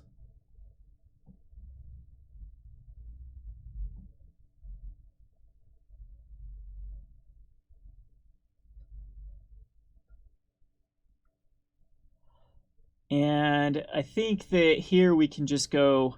Like, Blood Artist is fine here. I could wait for, like, a Fatal Push. I can't do the Tide Hollow. So... Blood Artist is usually more of a win con. So you want to establish it later. I really do need to put a Sun Titan in here. I really think that... Even though the 6 mana is really, like, off-putting, but I think that my deck can generate some pretty decent mana. So we do have to Path to Exile. Do I have enough to equip the Jit? Huh. Let's see here. I don't think I do. So we're going to Path Kalatos. It does allow him to play it next turn, but if that's the route he wants to go, then sure. And I still actually think that Steel Shaper's Gift is better here. And it's either Jit or a Sword of Feast and Famine. Skullclamp's actually okay to kill the Blood Artist here. I actually like Skullclamp here. So, because this isn't a necessary card at the moment, and we can actually keep it up for next turn for... No, I think that we will just attack in and then kill our own Blood Artist to draw cards. I think this is going to become a more grindy matchup. I need to find more removal for the Kalatos, so it's going to be through Teysa. It's going to find us at. And I just attacked with a 0-1. I just realized that Blood Artist is a 0-1. Oh well. I don't think Jit is the right play here, actually, against like a black deck. I think Skullclamp is. I think we need to grind. But not when we draw trash like that.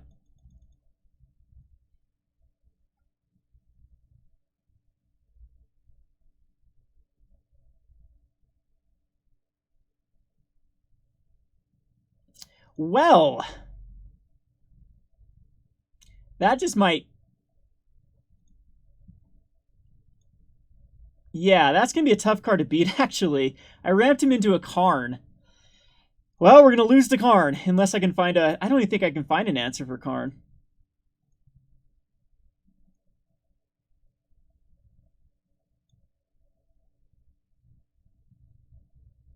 GG.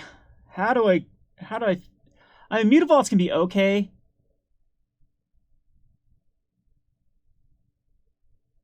Title is okay as well. This has Summoning Sickness at the moment, so... I don't know if I just make a Westvale Abbey in a turn just to try to keep Karn from exiling even more. Ramped him into a Karn, huh?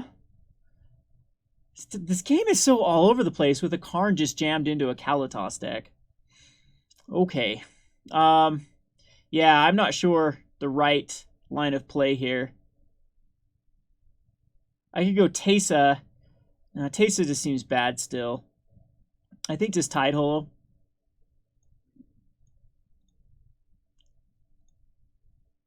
Jeez! What is this nonsense? Merciless Executioner... I don't care about it. Transgress. Transgress doesn't even hit anything of importance. Ugin is going to come out next turn, so we might as well make him kill it to get Ugin out, but that's still gross. And might as well equip, I believe, or I can't cast Teysa because we're out of... Rip. We lose this game too. I have a needle. I do have a needle. So that is something that I fatal push my own guy just to draw some cards. When he exiles it with Karn. I might end up doing that.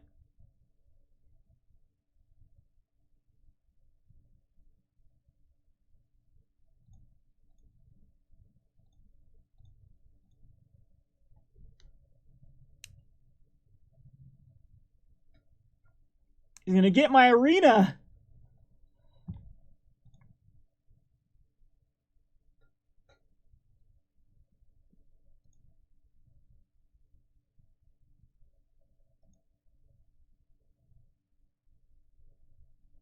Hey, we found lands too because, you know, that's exactly what we need.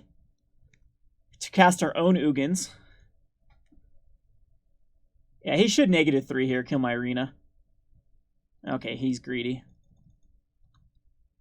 So how can I get out of this? We do need to draw a Needle, but Needle Karn is the right play. Stoneforge is actually pretty good here. Ghost Quarter's not so much.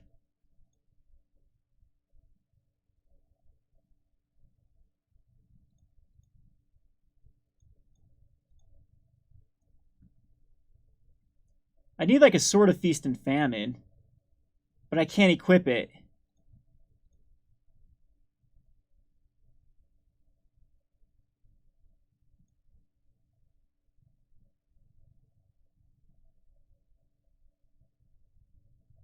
I can only hit Karn down.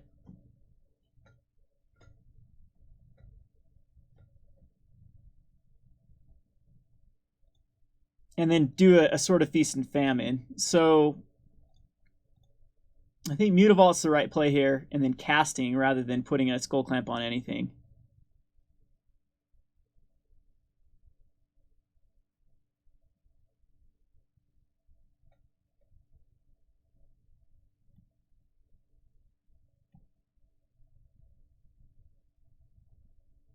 Yeah, I guess Sword of Feast and Famine's bad there. Maybe Jit was just better. I still think we want to cast it. Karn's still the right hit.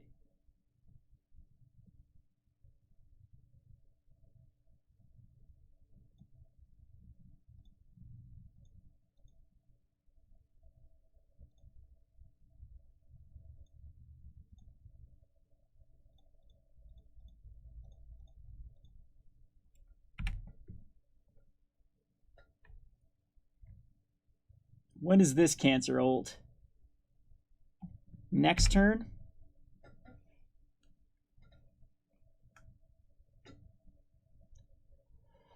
Nykthos Shrine and Nyx. He has Transgress. Probably should Transgress here. Okay, so it did. So we do get a kill Karn next turn.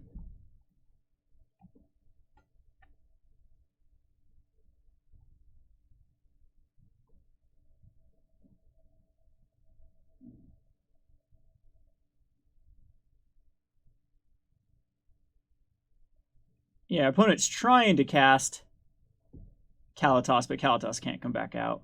So at least we get to deal with... Ah, man. Deal with Karn. Secure is interesting, except for Ugin. Sword of Fire and Ice. That would have actually been the right sword to tutor up, because then we could have redirected the damage just by doing it to him and drawn a card. So... do I need a Ghost Quarter? That's stupid. No, I don't still think I need a Ghost Quarter quite yet. Let's go get a Scrub Land. So, yeah, I still don't see an out here. I have to Swords to Plowshare this stupid thing. We get rid of Karn, but then this is going to draw 7 cards, which I don't know if I'm going to be able to come back from.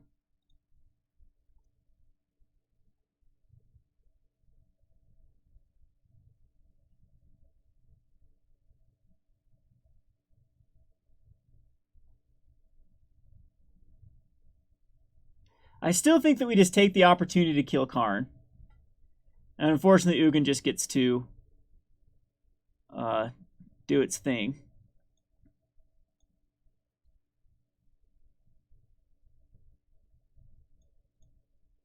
No, we can cast him. Yeah, we can cast. Okay, I do have the mana here.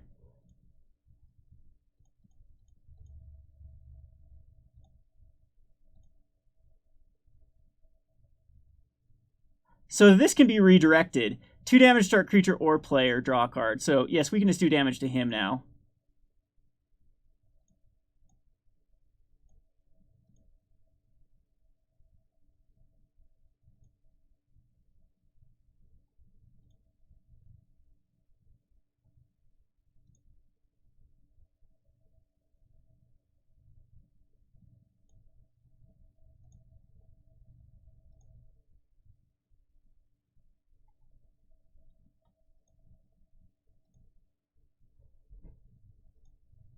So we're still...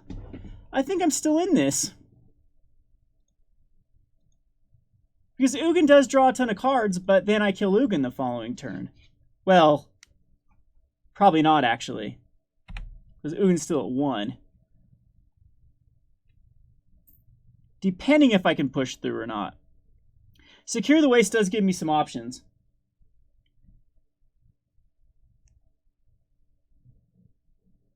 That's tough, though. Oh, he puts him right on the battlefield. Yeah, it doesn't just draw, then put up to 7 permanents onto the battlefield. Whew.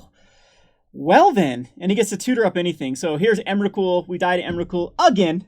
Because I guarantee Emrakul's in this shit deck, so... Oh, the salt is coming out.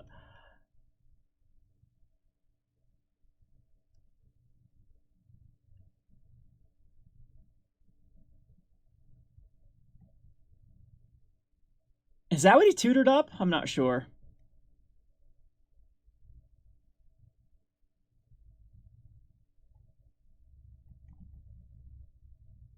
Oh, is this infinite?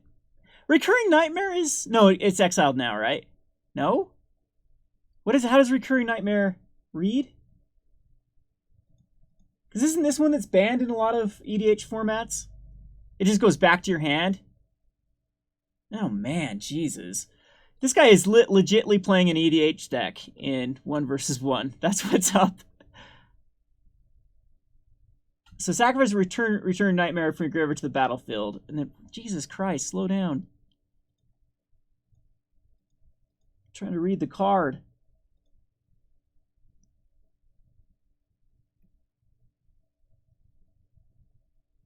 Oh, it goes back to the hand.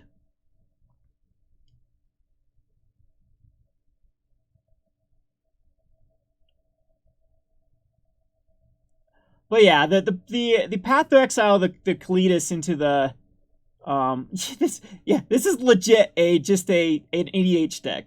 This guy queued up with an EDH. I guess I'm in the 1 in 4 bracket though, so this is expected. This is banned though, right? Correct? This is on the EDH ban list. And this is why.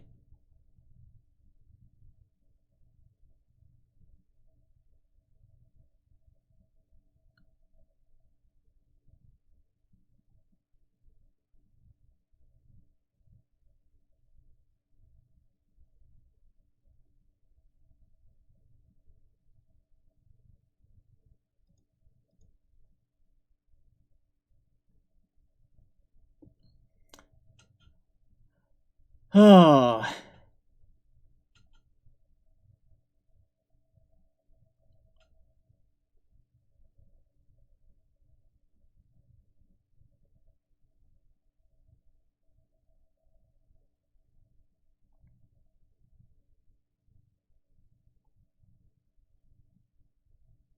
So you can just keep doing this a few more times with the Nykthos.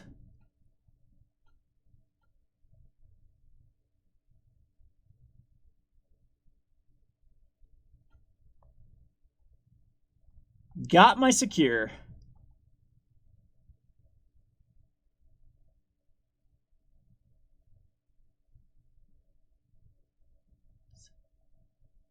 So 2 more times with the... Yeah, again, there is 100% some things that have to go. I think Reoccurring Nightmare is probably one of them that needs to go in this particular format. I don't know, maybe not. This deck didn't seem too unfair. In fact, it's going to lose to all the matchups we just played. It's going to lose to all 4 of those. The Zergo, the Jace, no chance in hell it's going to be Jace or the Barl with the counter spells. I mean, I guess they could get a draw to rip out some cards, lucky with him to Torak and Transgress the Mind, but I highly doubt it. This going to be a very tough matchup. And then Zergos are just going to punish this deck. It's going to be able to push through. The whole reason we lost this deck is both Ugin and Karn in my opponent's hand. And it did find the Ugin ult did find the Rune Scarred and the Recurring Nightmare. Or the Rune Scar to find the Recurring Nightmare. We would have been okay if our opponent did hit, like, control cards. Is that a Thoughtseize that it just hit too? And a Vampiric Tutor.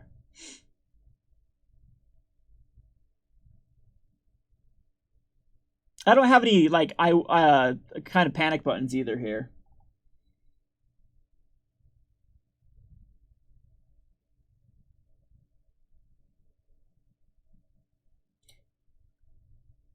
Yeah, possibly we should have rejected the Ugin, but then, I mean, I think my only way I could have won that was, thanks for coming now, Mr. Needle. I mean, I'll take it.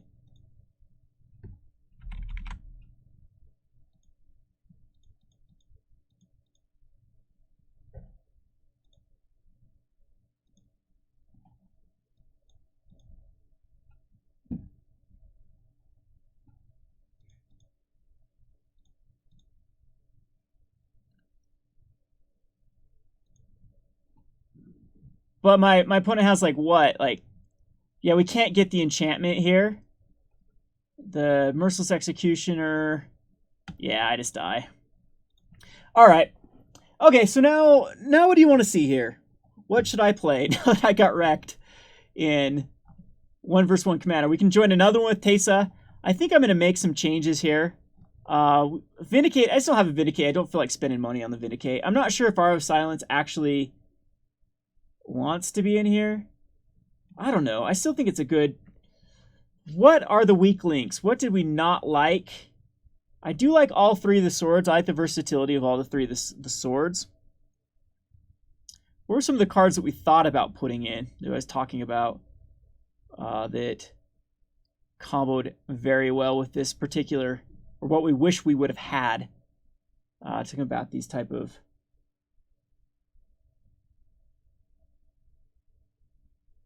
Brave versus your Thassa Tasty? You want like a all right, let's do it. Let's do it. Log on.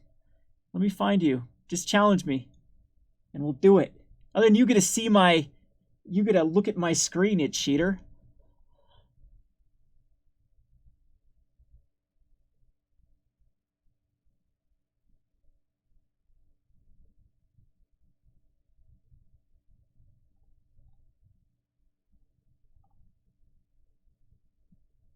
There was a card. Wasn't there a card that I was saying that we should have included in this deck, and then...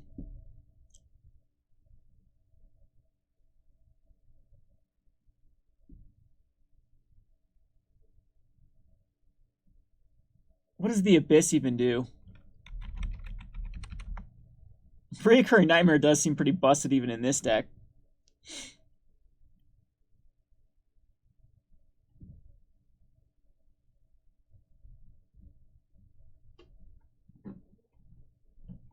The Abyss is okay.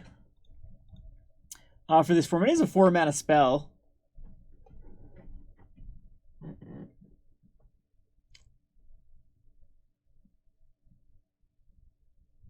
All right, so this is a preview to our little community cup. See if we get paired up with Teysa.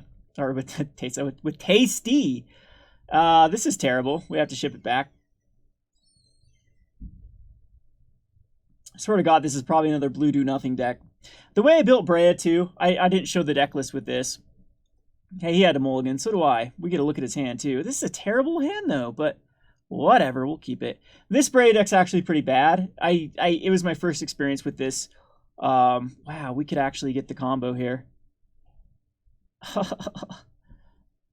Oh, this is so gross. I'm going to keep it just because we have the combo with the Steel Shaper's Gift. So, yeah, Vindicate I would add to this, Dylan, except it's like 20 tickets. And I've already spent like 250 tickets on this damn format. And I don't think I can justify spending anything more, because I'm going to be needing to brew standard decks and other things like that. So let's just go ahead and look at Tasty's hand. Consecrated Sphinx, Propaganda, Tezzeret. None of those are too problematic for us. We don't win by attacking, so we're pretty good here. And there's a Demonic Tutor, so then this will make us go get a black and a blue. Black and a white is what we need at the moment. Even though that's harder to get through Dak Faden. So can't get a black. Yes, we can't get a black-white. So where's my scrub land?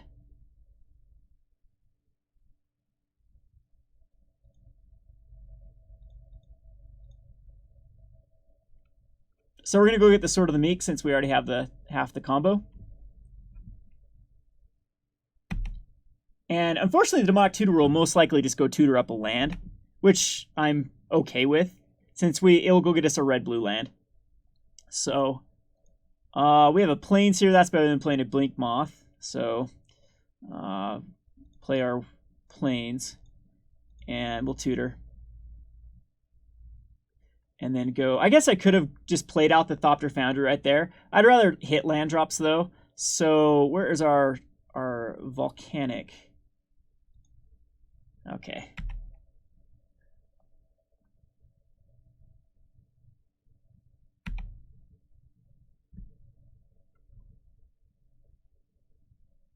Well, Sphinx is good.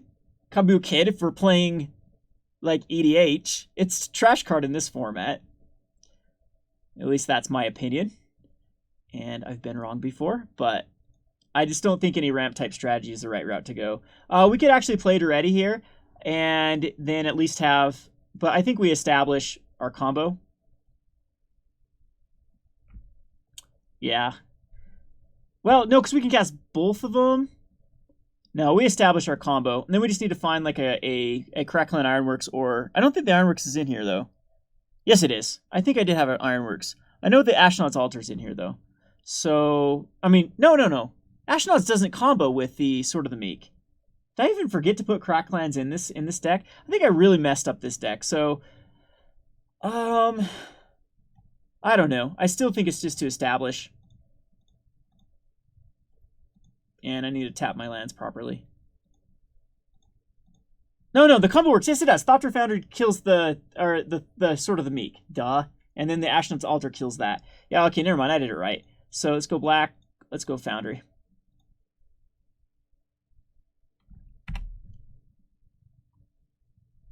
Sphinx is a trash card in this format just because this can be very, very tough for people to cast it. In 1-versus-1 commander, it draws you a multiplayer commander. Sphinx just draws so many cards and sets up so many things. You have time to do it.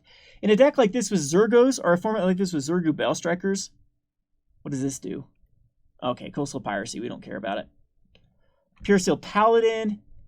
Do we care about Pure Steel coming out this? Yeah, we might as well to draw a card because we're not ready to go off quite yet.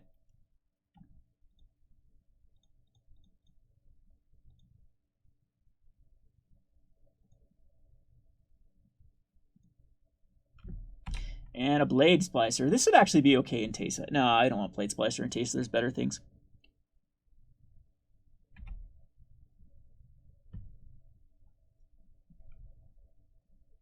So, Teysa really has to find control cards immediately.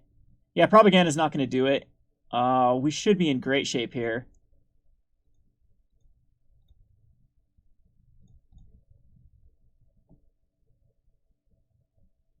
White.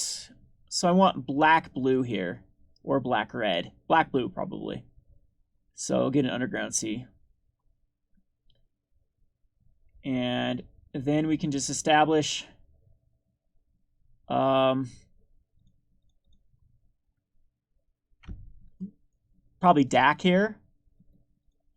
Because we have the combo at least to start sacrificing to generate a ton of Thopters. And gaining a lot of life, but I still would like DAC. So red, blue, and just this Blink Moth. And we'll ditch the Blade Splicer. Or wait, actually it's draw 2 and discard 2. It's a pretty busted card.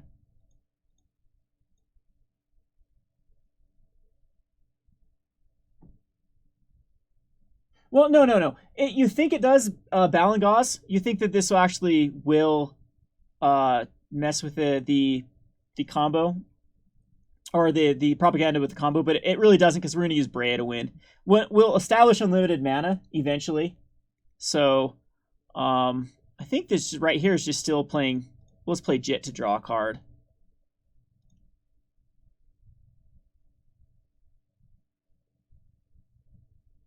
Because I still need to hit land drops for Brea. Okay. We get Pongified here.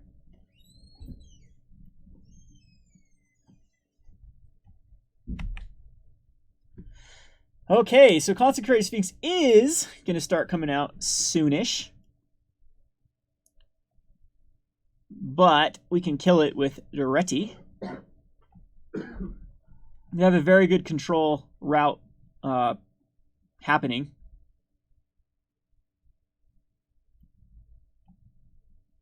Dak is definitely a threat. And we have the Nim's Death Mantle. If I do this correctly, that is, we need a... Is that...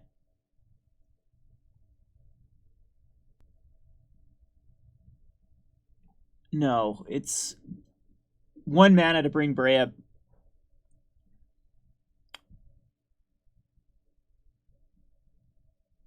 Or 5 mana to keep bringing Brea back.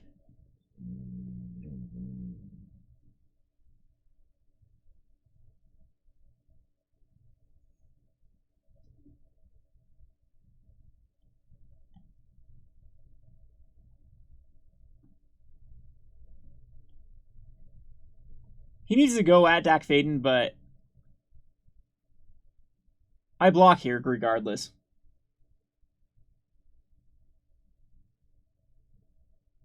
My go-to infect for 1 versus 1 will probably be Varls. Gives you more options. Skittles is definitely a good commander. Skittles works a lot better with a lot more of the fast mana type cards. Felidar Guardian. Do I care?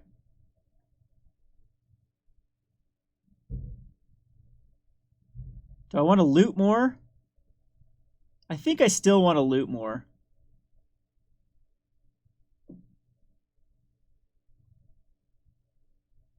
Because the Diz Death Metal is good here. I think I'd rather than take care of his Thopter Foundry. I mean, I can gain control of it right now, but I'd rather loot.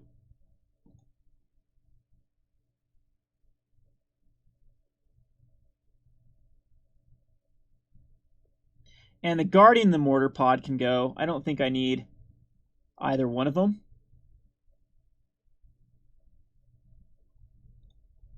I could go Brea, but I think I still want to hit land drop, so the best way to hit a land drop here is just go with the... Ooh, now I can't cast this, though. We can go Nim's Death Mantle, though. Blink Moth can be a... Give it unblockable for Dak. Basilisk Collar. I don't care about Basilisk Collar. Yeah, I actually don't think I cast any of these. I think I just pass the turn and then just start using the Sword of the Meek.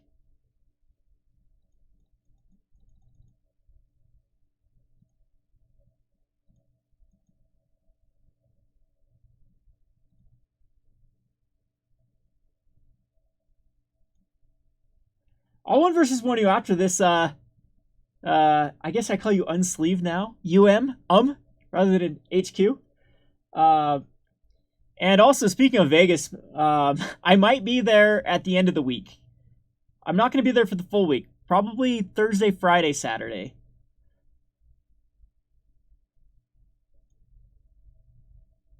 Womp womp. There goes Dak.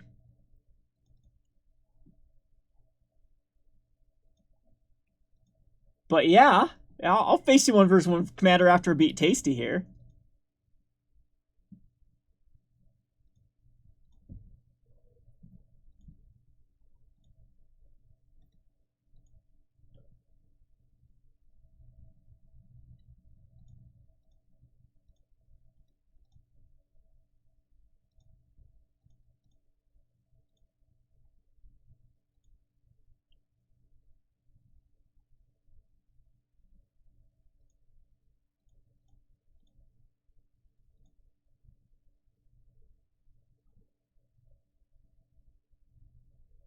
And, okay, so this is the last time we can use this here. So, yeah, we just need to find... at least Dak dug us. Spell Sky. Now I can protect the... That propaganda is annoying at the moment. Jeez. Still need card draw. So, it is really protecting me from dishing off a lot of damage with the combo. I don't know. Dreadian Spellskite here. Is it target creature or target creature you control? Okay, so Spellskite actually doesn't work for Thassa. The Basilisk Caller can take care of his... we did get rid of the Mortar Pod, though. I think I just cast Brea here. I don't think there's a point to taking this out and then having it killed.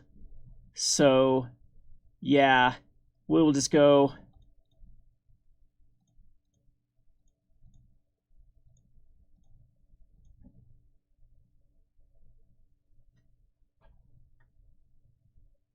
And I don't think I care about making more Thopters at the moment, so we'll get the Collar out. Collar pairs really well with Brea. Can't attack into that Propaganda. So, kind of at a standstill here. I could equip Jit and Swing, but for what? I mean, Jit's not doing a hell of a lot at the moment. It's just probably not very good versus our opponent's deck. So, Tezzeret is something I do need to kill, though. No artifacts to untap. I don't know what's in Tasty's deck at the moment for artifact-wise. So at this point, he's going to search for an artifact. I love Dak at this point. And Jit is going to come out. So his Jit is...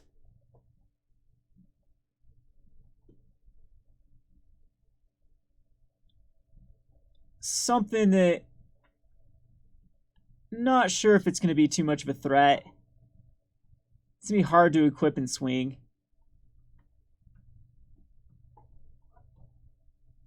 And at this point, I don't care about damage. You can have it. This just allows me to attack in with a...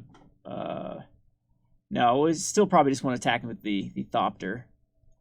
Stoneforge Mystic can go get me... still nothing that I want. So I think the best thing is just to pay for Propaganda and kill Tezzeret.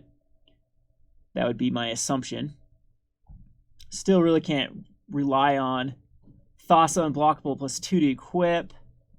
I could equip onto Jit just to gain some counters. I don't think that's going to do that much. Yes, it is. We can kill. Yeah, that's actually the right play. So we'll just equip the Jit to probably just the Thopter. No, because commander damage is probably better at this point. And we're actually 1 mana short, though. Yeah.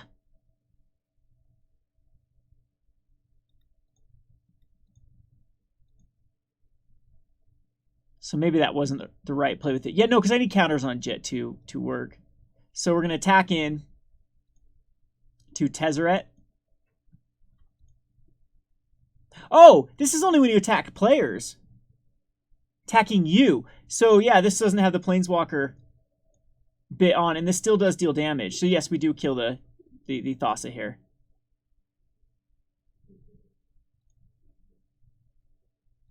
Okay. So we're in great shape. Do I wait for him to try to give it unblockable and equip, or do I just kill Thassa right now? I'm going to let him do it, so...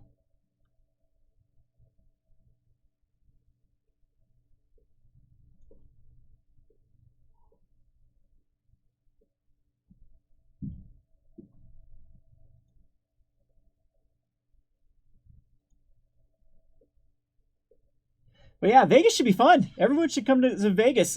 Zach and I will be down. We're going to hit Lake Powell first. It's my... Alright, so control magic. I can sacrifice Brea, so... I will sack my own Brea.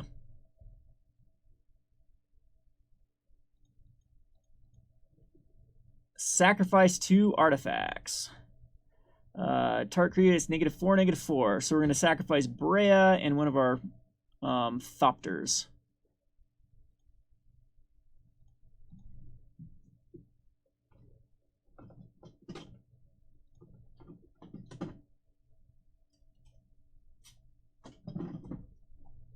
That was annoying, but again, we're still in good shape.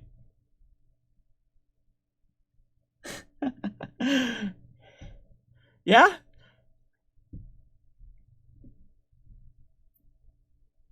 So Zach, you want to go to Thunder Down Under? That's who you should play.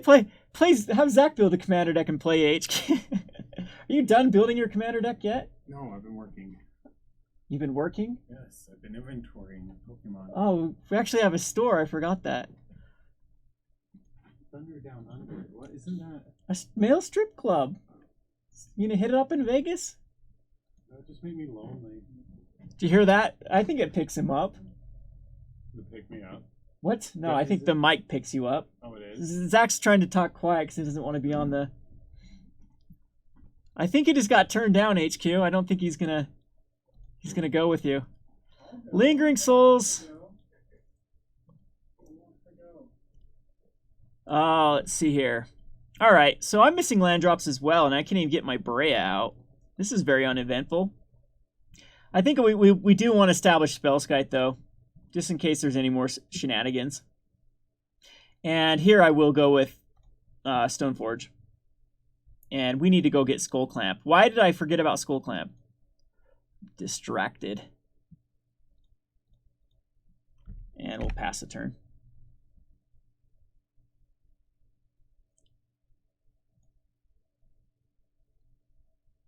So now we have everything established we need, though. We're going to draw an insane amount of cards. Sphinx is going to come out here, so we're probably going to have to use Duretti to kill Sphinx. He will get two cards out of it.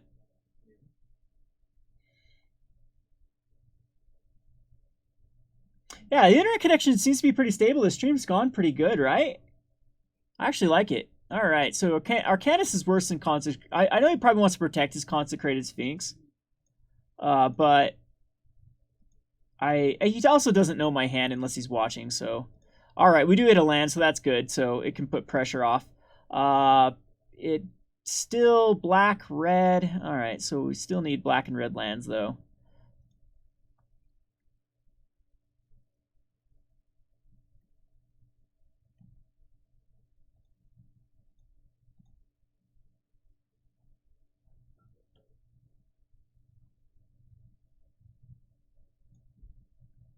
And then we just need to get the Skull Clamp working.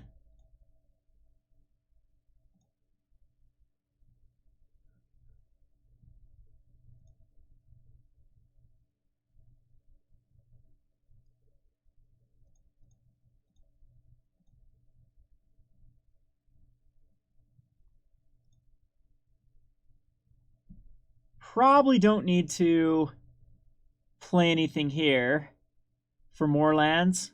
I think we might as well, though, to try to get to where we need to be. All right. So pass turn here, and what's the weak link? Just Lingering Souls, just because we can generate with less mana.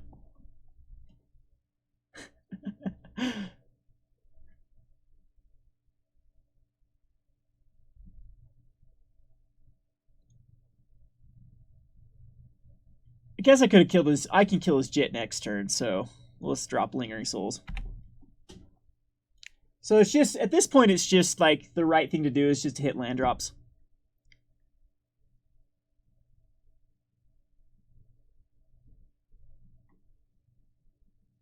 Tasty... Oh, I'm trying to talk to Tasty. How long have you had that ready?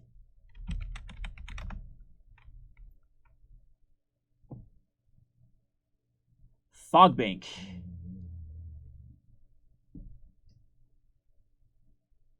Why do I run Bolt? Because there's decks that are aggro, and you need to take care of them very quickly. That'd be the short answer. Whoops, should have played Steam Vents there. Hey, I don't want to play Lingering Souls. Poor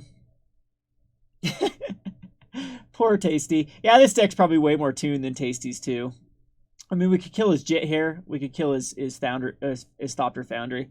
I think the right play, though, is just to keep... Like, True Name Nemesis is okay here. Just to start establishing a threat. And... No, I still think it's just keep drawing until we find our combo. So...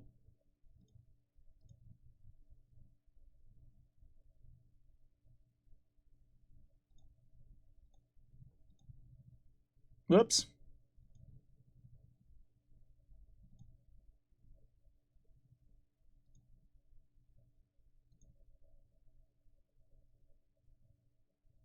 There's a Kolgan's Command. That's pretty powerful. Is there anything that I need out of my graveyard? I don't think so. Don't want to use too many things at the moment. And we could kill his... Fogbank's not relevant at the moment. I'd rather just have him discard a card. So I think we're going to just use it right now. I don't know what juicy things are in his hand. So discards a card and destroys an artifact. So let's see here. So discard, and I still think that just getting rid of Jet.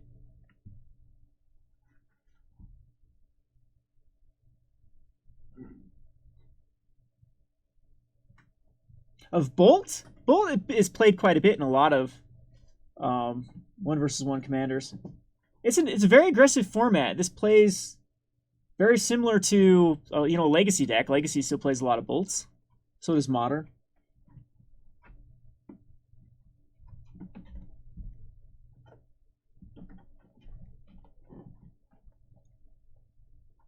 So you're going to make a Spellskite? Oops, I should have sacked it in response. But he's going to keep his Jet alive, though. I'm okay with that play, actually.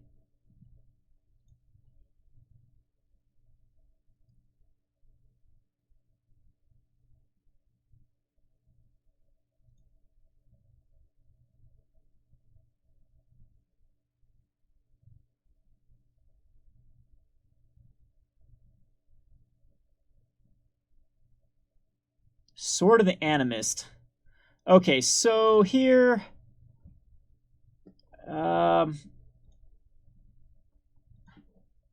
sure, if you really want it that bad.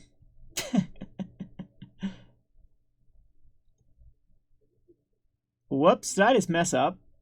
Oh no, I can just get it back by sacking something else. Like, did I just kill my combo? I kind of did, actually, right there. We'll kill the Basilisk Collar.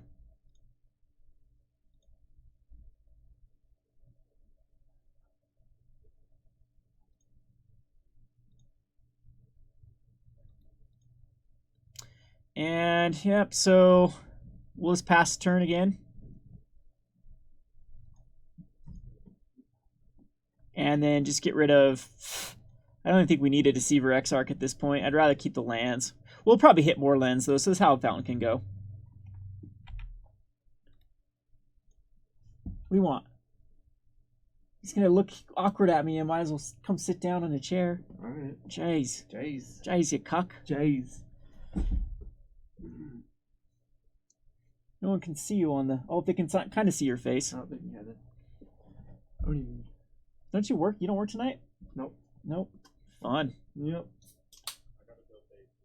You gonna build a 1v1 commander? I don't know. What would I build? What do you like? I like everything, pretty much. Talk. I am. Dreddy, I've built a Dreddy commander. Yeah, there's probably some degenerate things you can do with Dreddy in 1v1. It'd be interesting to try it out. Dreddy's interesting, yeah. Yeah, Tasty probably is dead.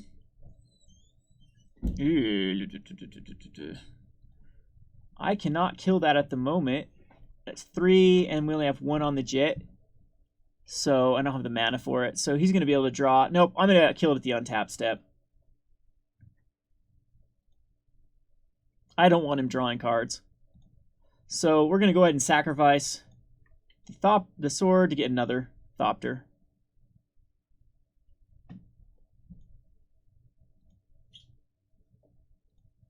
And we'll go to untap, and then black, red. Terminate it.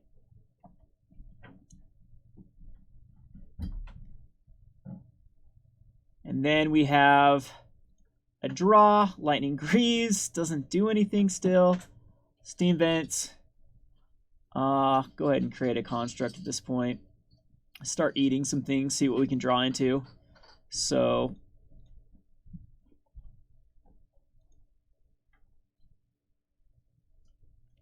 Still garbage. I mean, we theoretically could start attacking in. I think that True Name Nemesis getting established is fine.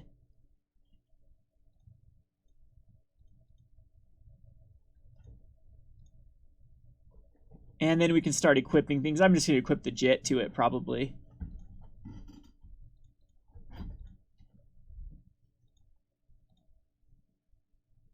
And that way we can speed this up.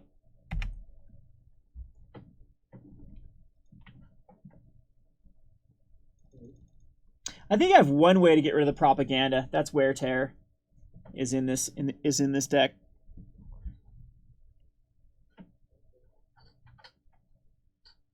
What's his play here? Just recast Thassa?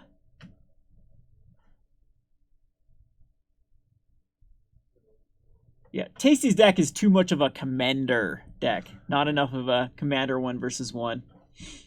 A lot of commander cards like Fogbank and Consecrated Sphinx and Stunt Devil and Arcanus. All of these are not very powerful in 1 versus 1.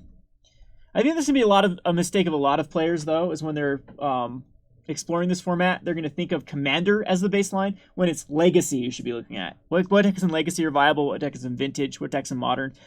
That's how I built this deck. I just threw in a bunch of broken Legacy cards that are banned in Modern. And I can Needle. What do I Needle? I don't care about a Needle here either. Jeez. Still want to kill this.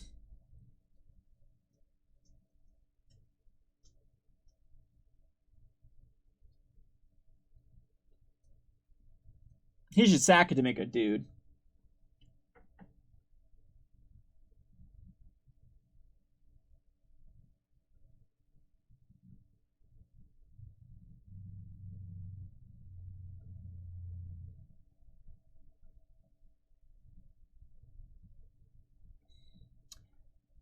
Is this a comfortable chair? It's okay. It's kind of where did we get this chair, Zach? It was just in the place. Yeah, it was left here. All right, so what do I do at this point? So loses Thassa if we kill the Fogbank. Might as well. Let's just do Innocent Blood, actually. I should be using Stoneforge Mystic just to kind of cheat some of these things in.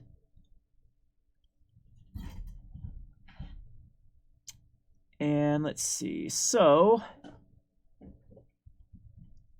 yeah, not a lot. We can let's just draw some more cards. I don't have I hit a land drop this turn, so let's do some Sword of the Meek.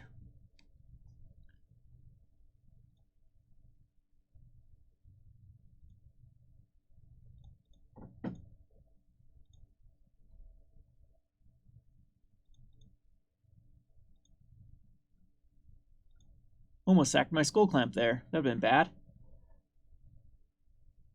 And there we go. We found it. Woohoo!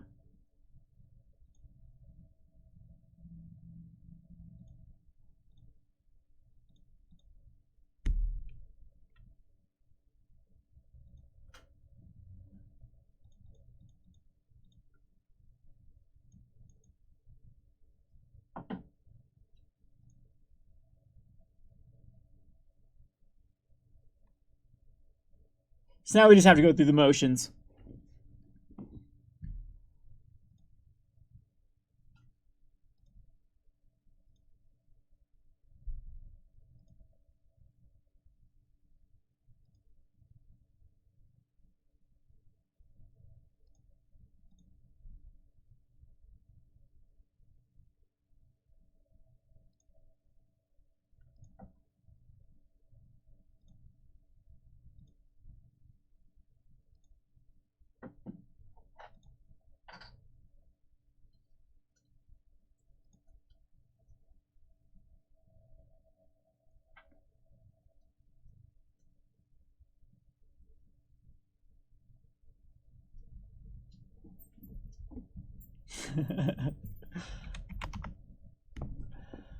I don't know. Maybe we haven't seen enough of his deck. I kind of think that a lot of these are clunky. Very, very clunky for 1 versus 1.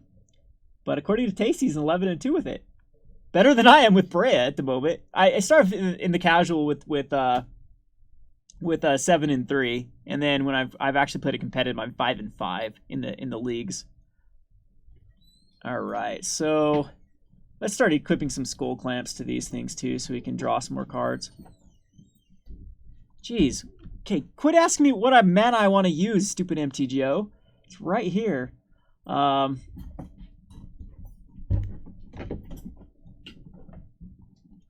just need to find what I need to find here at this point.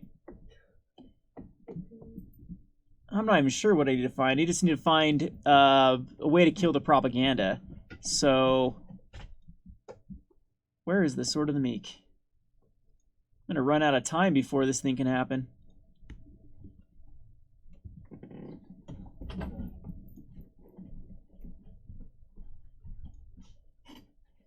And yeah, so I need a what other win con do I have at the moment?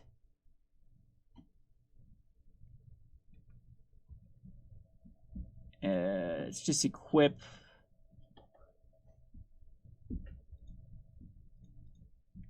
I'm gonna start busting in since I have 6 minutes left.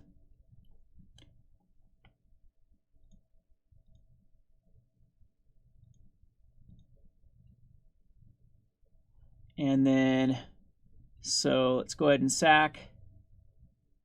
Oh, geez, I can't even actually generate mana to attack at that. Yes, I can. So I go to attack with the true name.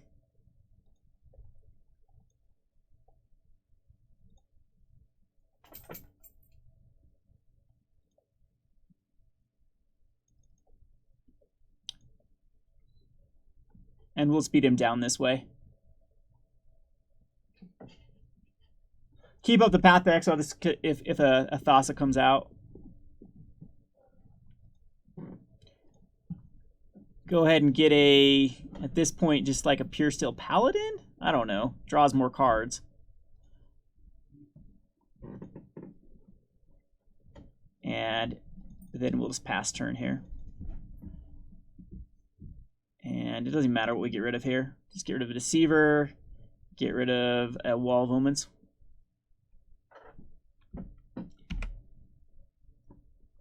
Yeah, I know. Carno's going to get stuck in your hand so many times. Like, again, I was super salty with that last deck that we played, but it has no chance in hell versus a Zorgu deck. I mean, I'm sure there might be like Toxic Deluges, and I mean, the best thing they could have going from it is like Collective Brutality, ripping out stuff early, but to me it's going to be very, very tough. Very tough to relying on Kalitas just to gain some life. There's a lot of 4 damage spells as well in Zorgu. A lot of like Stoke the Flames and those type of cards to push through.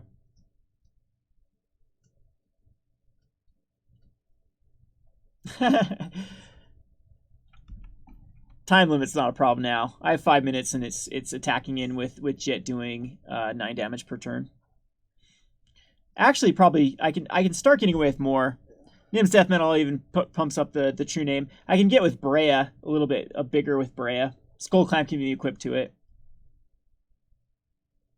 But there is the concession from Tasty. GG's. Teferi. Yeah, those are both controlled out. And there is no begin sideboard. So how do I go back to the game thing here? Can't sideboard in it. Can't even join another game how it's working right now. But yeah, what does everyone want to see if there's a deck you want to see? People did want to see the Aetherworks Angels.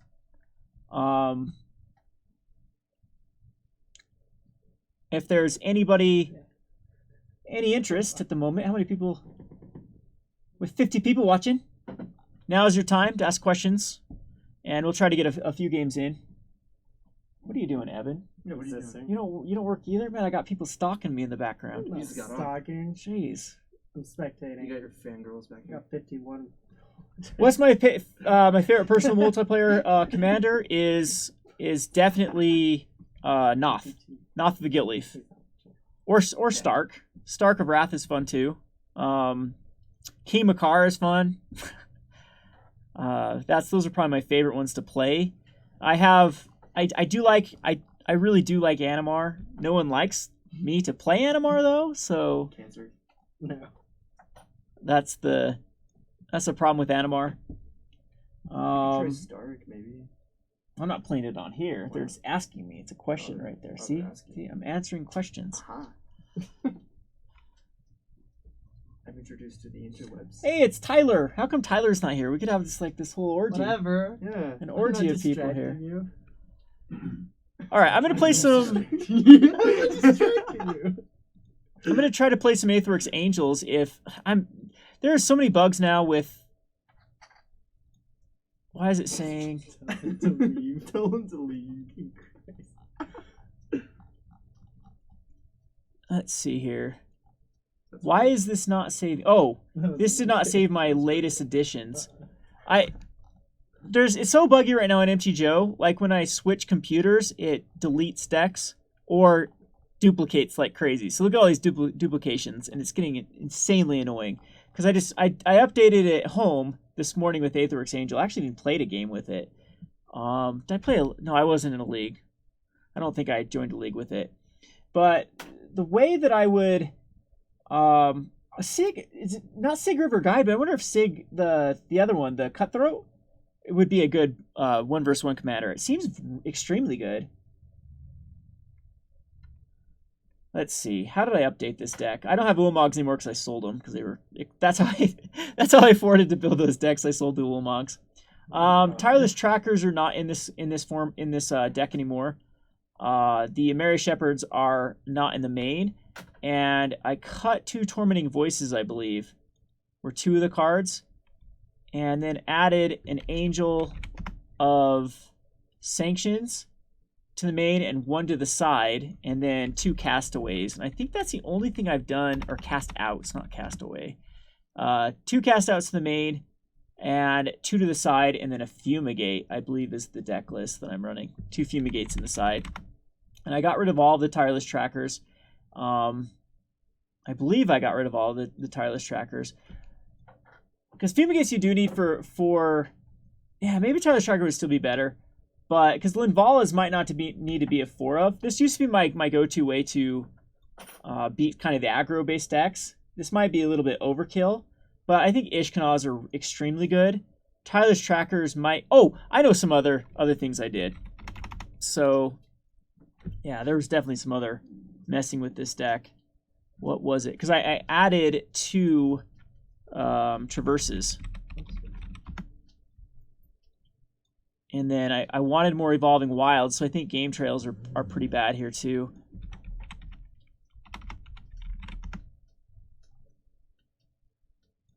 And maybe it was Canopy of Vistas at that point that got... Because 22 lands is still okay, but there's a ton of lands you're going to get with Traverses. Chandra was still a 3 and a 2. I believe that was the same. Evolving Wilds just help get Traverse online. Possibly they're not necessary.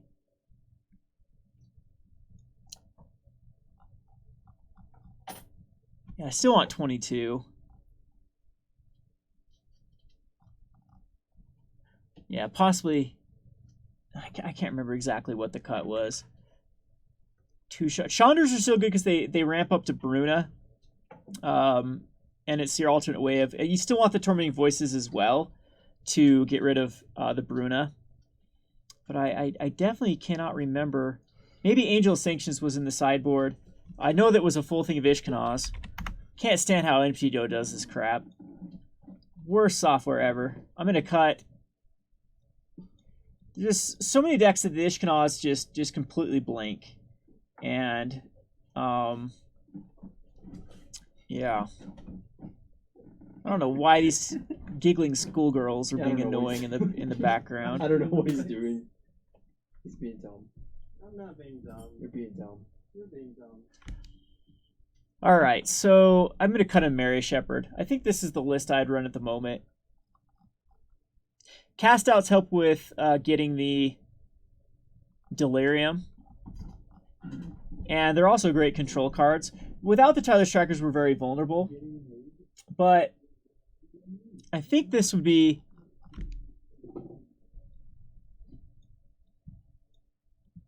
21 lands with traverses is probably good. I think this would be a pretty competitive. People wanted to see how well this one, because without, like, this deck was actually pretty decent when Emrakul was even still in the format.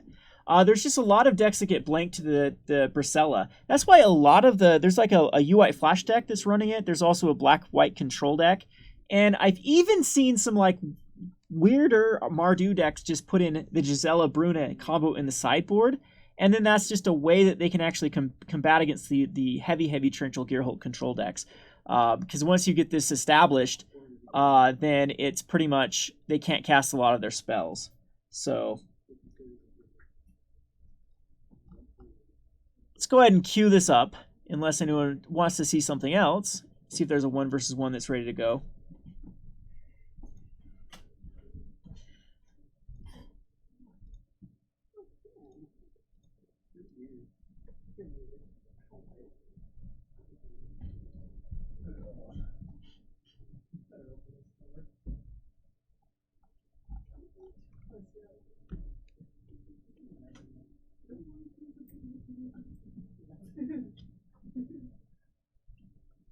Hey, Chloe, beer me.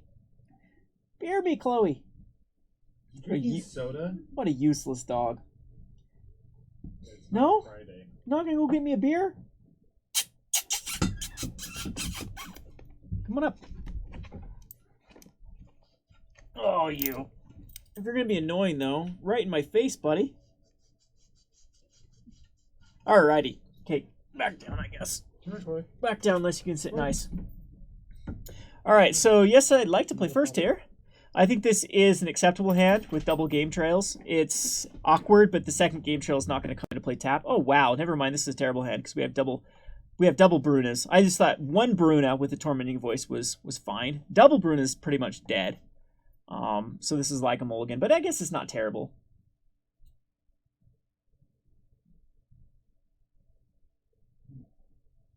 And we'll go ahead and go ahead and lead off with the game trail.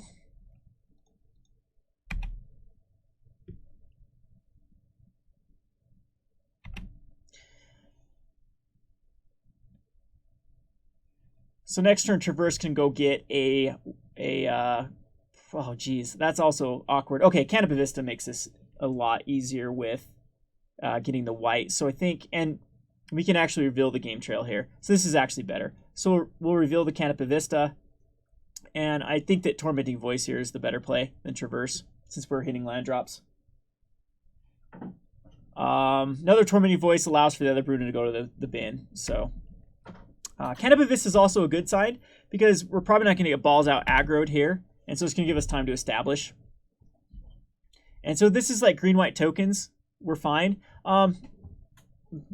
Red, green, white. Let's see what this is. Okay, maybe this is going to be a balls out aggro deck, and we're just going to lose. But we can Harness Lightning this, which allows us to go Traverse. I am going to Traverse and then just go get a Plains at this point. And then that allows us to Harness Lightning. I'm going to do it right now before any sort of shenanigans, just because you never know if these decks run like Blossoming Defense. And I think that's the right line of play. So Naya Humans is most likely the deck. We're going to have an insanely good matchup, especially post. We could even cut the combo, the Bruna Gisela, down to just a one of each of them in the post main, and just load it full of Ishkanaz, and it's going to be insanely hard for my opponent to push through. Watchful Naga. So it's actually a Naya Exert is the deck. All right, so this does come into play untapped. This allows us to serve it of the Conduit, as well as the Tormenting Voice getting rid of the other Bruna. I don't even know if I have to necessarily get rid of the Bruna here, because we're almost in cast range, but I still think that we'd either draw this or a Marvel before we'd be able to cast the Bruna. So I'm going to go ahead and just ditch it. And that would have been able to cast it right there.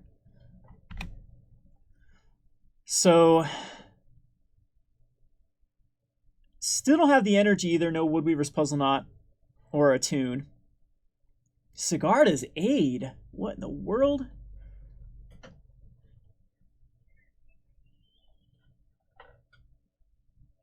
At this point, I absolutely don't need the Servant of the Conduit, so we'll just trade. My opponent does get a draw out of the Watchful Naga, but this beats having an Always Watching come down and then the Watchful Naga drawing a ton of cards. So unless our opponent can pump it up or Harness Lightning, that might be a card that's also...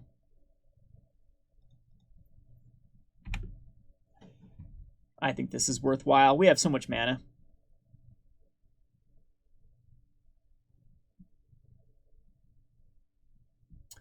Okay, so True Faith Sensor saves it, and well, we drew another land, which now I want those Brunas back. You hardly ever cast it in a 21 land deck though, but also the Gisela here is gonna be really good.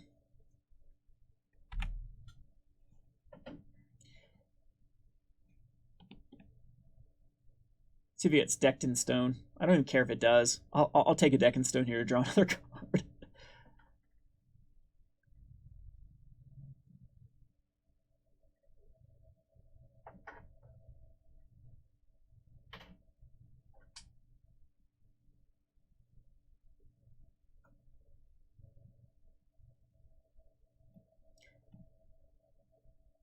Enraged Giant cannot push through the Angel. Well, when we have lands, we have lands. I'll go and get a Plains here, and we'll get the Evolving Wilds out of the way too, and we're out of basics. Nope, we have 2 more forests, so...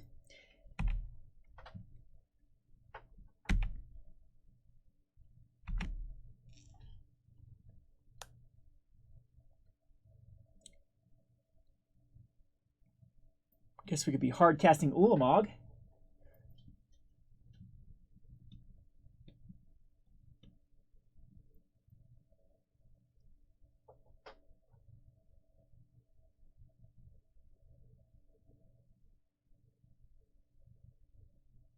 And that's annoying. We'll take the damage though. So the True Faith Sensor also gives vigilance for the Exert. Harness Lightning can actually kill it, so definitely okay with that. No point in attacking in. And this will make it so our Aetherworks Marvel can't cast when we draw it, if we do draw it, but the Harness Lightning's fine. The Sigarda's Aid can actually protect. I can actually Harness Lightning for less if my opponent does tap out. 1 card in hand. What's the odds there's a card that can protect it?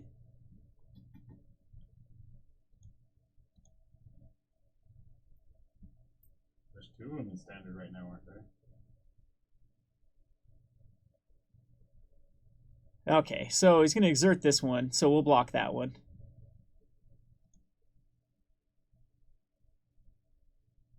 No, I don't think I need to worry about the...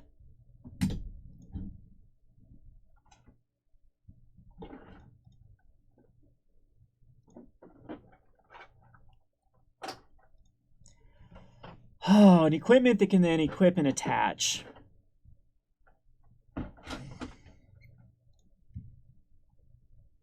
My opponent has to respawn, though. So I want first strike damage to actually happen.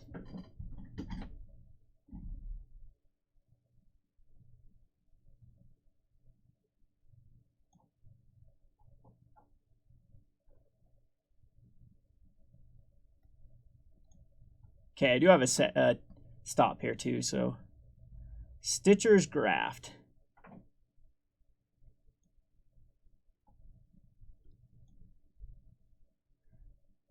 So he did have one.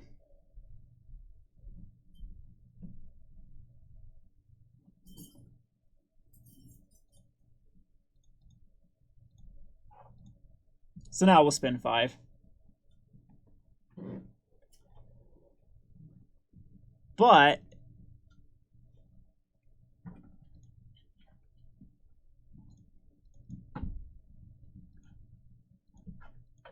we're still in bad shape if we draw any more lands. Half our lands are gone though.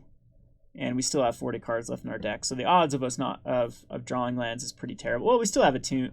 Traverse at this point can actually go get us something though. And there's the Traverse.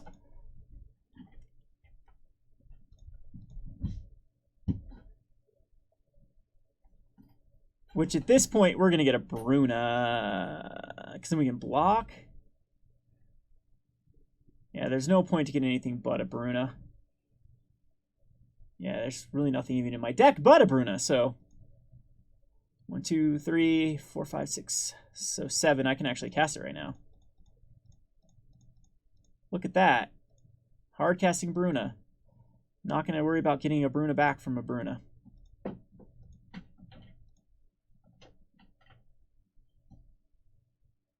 Actually, we will use it.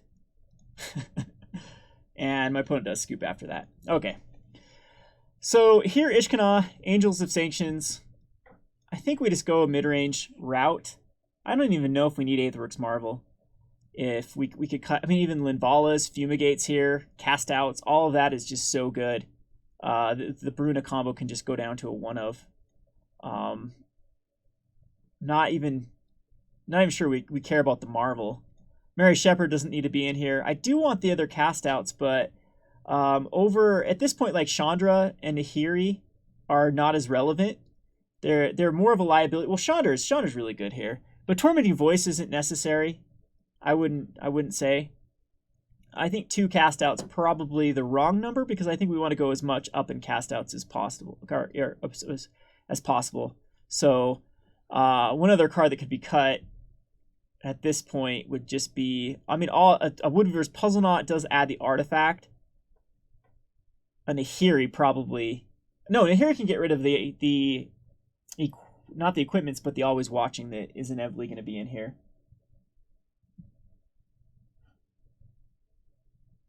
I don't know. Without Marvel's probably Linvala. Like a 2 of Linvala. We'll go to 2 of Marvel. Just 2, 2, 2, 1, 1. I guess you could make the argument for more Gacellas, but this should be a pretty easy matchup. Not even going to bring in the Fumigates. Just a casual deck, so our deck is very well positioned against this.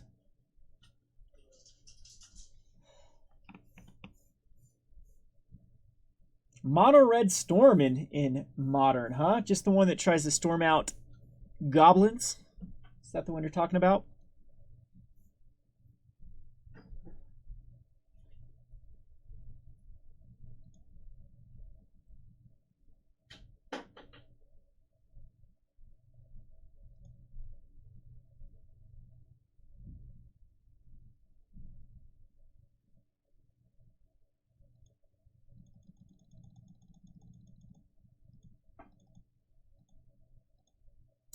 So, wonder what's better here, just go Evolving Wilds or just the Attune off the bat.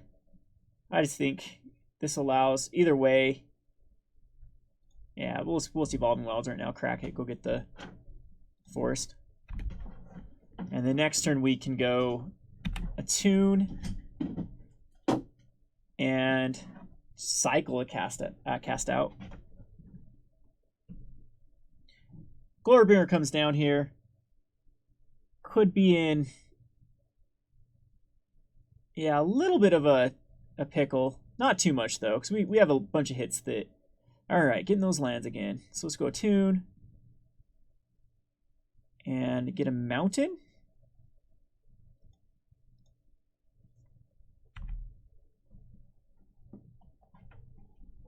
And not certain if I want to... Probably do want to just get this cast out into the graveyard at this point. We'd have land. See if he does Exert.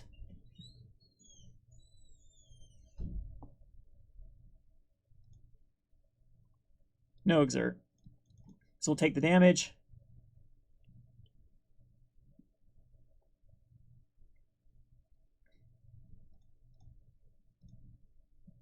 Yeah, I want to try to get into an Ishkana or something. So, or even better than an Ishkana, get a Harness Lightning to take care of these. And there it is. There's the Harness Lightning. So, probably going to take care of instant. Yeah, this will give us delirium. I'm gonna take care of the Watchful Naga. Just because I don't want card advantage, I can take life at this point, especially when you have cards that can get life back.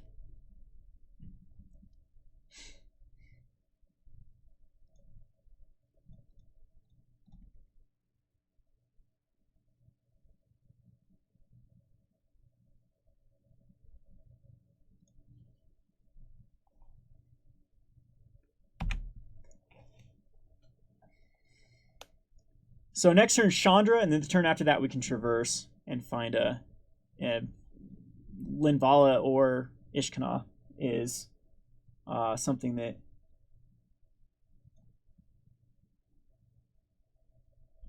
are both acceptable. Combat Celebrant. Yeah, Chandra can just bite it here. It probably will force an attack in as well. Kind of cool deck by my opponent. Just the Naya Exert. It's been a archetype I've wanted to play before. Does the Amulet even still work? Because the whole thing is what people were talking about when I used to use what was that stupid thing called that reduces the cost of cards in the graveyard? It shouldn't work that way with flashback. It shouldn't count itself. But they've never fixed it on MTGO. I still think it still works to this day. But I don't know if I still have it built. I don't know if I still have the cards. It's been a while since I played that sort of thing. Lone Rider and a Stitcher's Graft. Okay. So there's Linvala, so we don't even need a tutor for it. I think we will just actually tutor for a land. No, because we have the Servant. Is it just... No, because we have Bruna. So we do want to hit a land here. So we'll traverse, just find the Canopy Vista is probably the best. Just because it's going to come into play untapped. Go ahead and throw out the Servant. It can block. This doesn't have Vigilance yet, right? Yeah, so we can go ahead and kill it.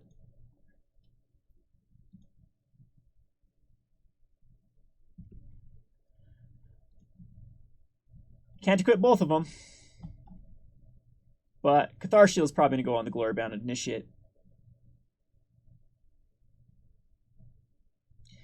And then Exert away. This is also going to flip.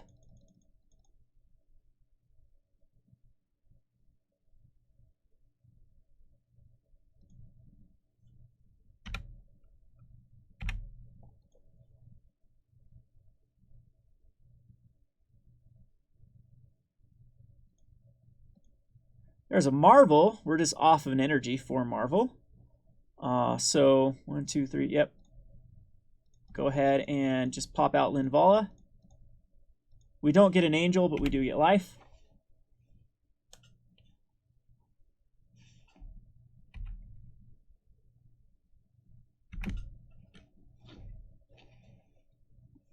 It only becomes a 4/7/2, so the Stitcher's Grass probably going to come on the Linvala. Equip on the Linvala, and then it that rides as 1. Does this have Vigilance as well? No. First Strike, Trample, Lifelink. Pure Steel Eggs. I do not have the Opals for that deck.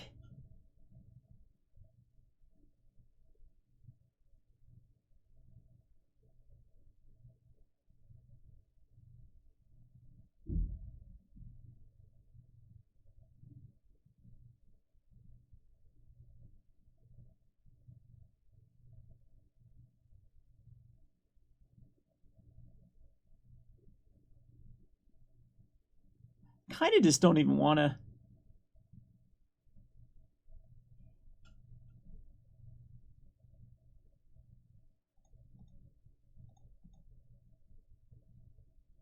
Lose the Servant here.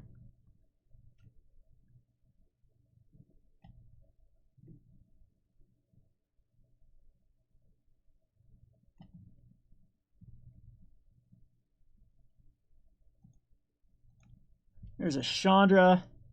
Yeah, because we're 1 off. I can go get Ishkana, though. And Ishkana is going to be tough to push through. I could also go Marvel. I don't think Marvel's the right play, though. Yeah, it's all about Ishkanah here. I could go get Gisela, but or even the Angel of Sanctions. Maybe just go get Angel of Sanctions.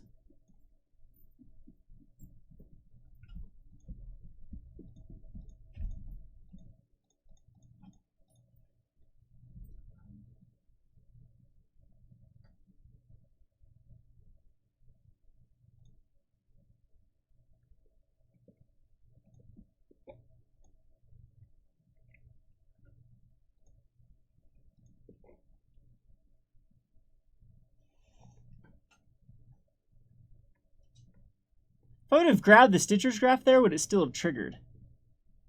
Nah, it might have. Might have actually worked that way.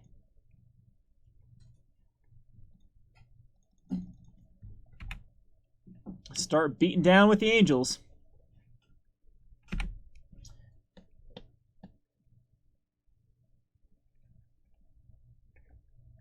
Yeah, I'm with you. That probably would have triggered if I would have just exiled the Stitcher's Graph.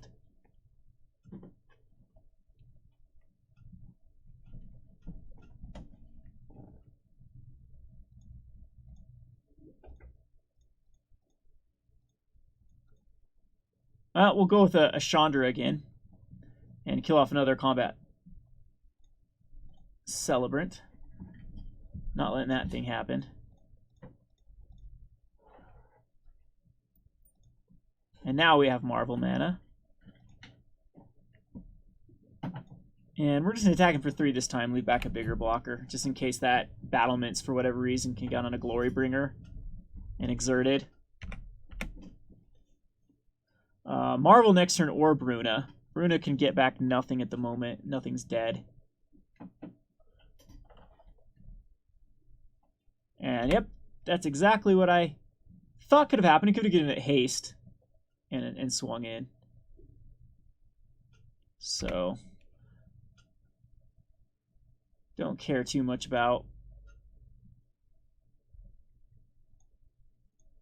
Woodweaver's Puzzle Knot. Probably just adding mana.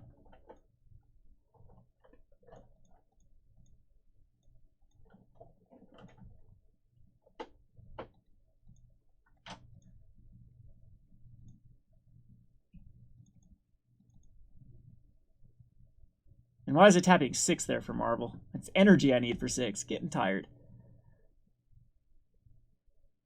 Linval doesn't do anything here. Ishkanah is probably the best.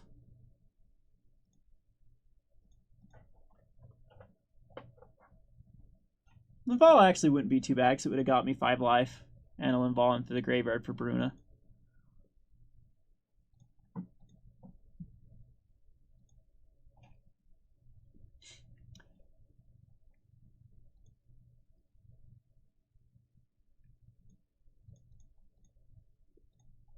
Just going to crack this right now just so I can be tapped out.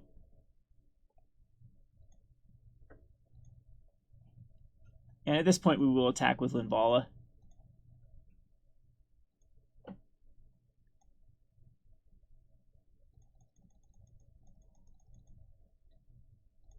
Now we're in the driver's seat for sure. I mean, that's going to be a big Glorybringer that's coming in, but it doesn't have trample at the moment. It doesn't have a way to give it unblockable. It's going to gain a lot of life. I'm going to actually kill my Angel of Sanctions just so I can...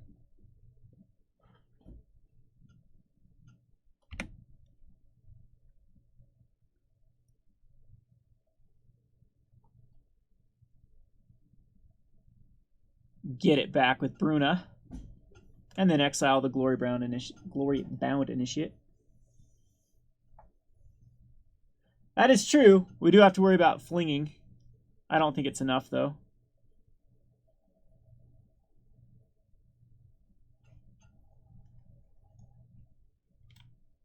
And we'll exile the Stitcher's Graph this time to see if it works. And see if it kills the Glorybound Initiate.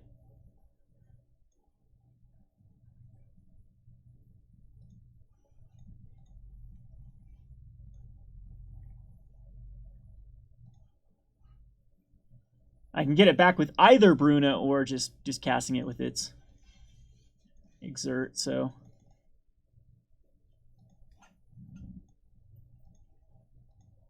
Oh, there. That's just game. Well, let's see what we get off the Marvel first. I guess I can't get a Bruna ore. Harness Lightning can kill that. Let's get another Puzzle Knot.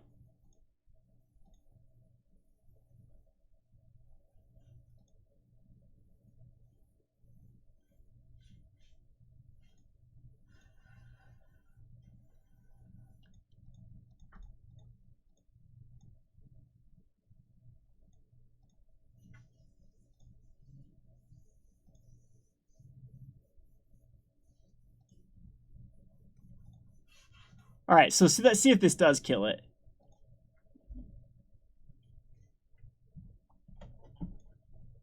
Nope. Yes. Yes. Okay. Yes. So it does trigger that to happen. All right. So that one we did better. What the storm with the toolbox without Mox Opals? It's not nearly as explosive though. I know you can run. I mean, I do have access to the spirit guides. I hate that card. Ban the ape. But still, I don't know. I don't know if I have all the pieces for it. I don't even know if I have the Pure Steel Paladins anymore.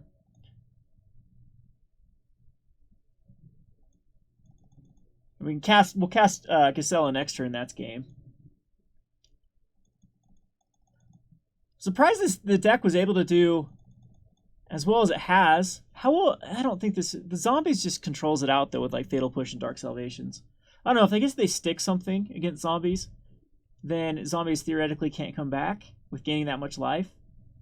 But there's a lot of ifs with this deck. They have to establish a lot of cards.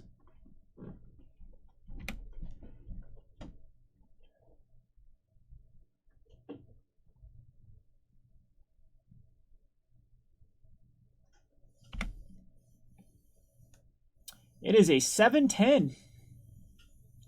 First strike.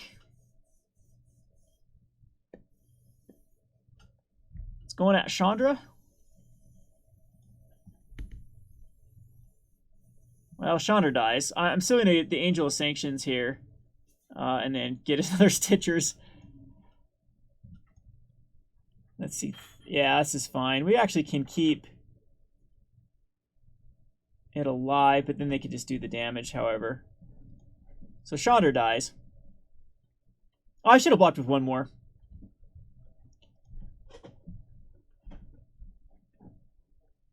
It doesn't matter, though, at this point. It is pretty much over.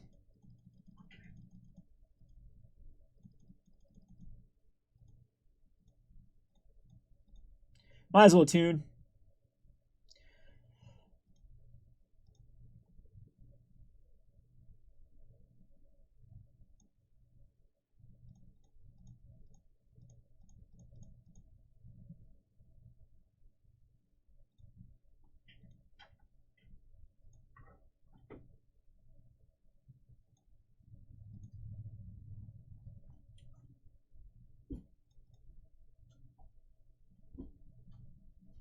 Got Angel of Sanctions there anyway.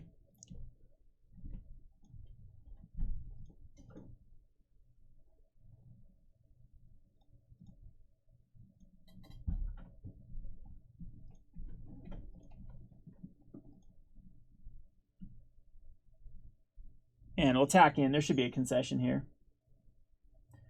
Spider Legend is a commander. Ishkanah? That would actually work in 1 versus 1. It's not bad at all.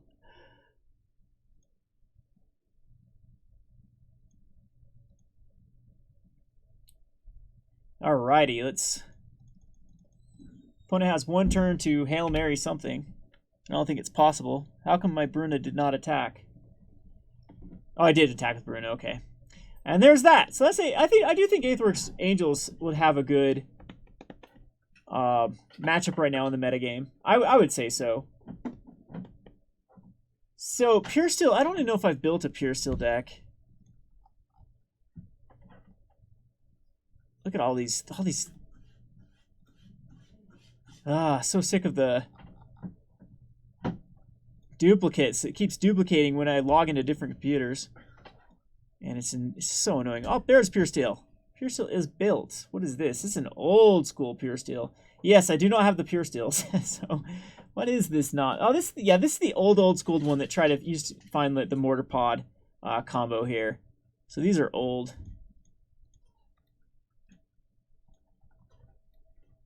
Delete some of these things.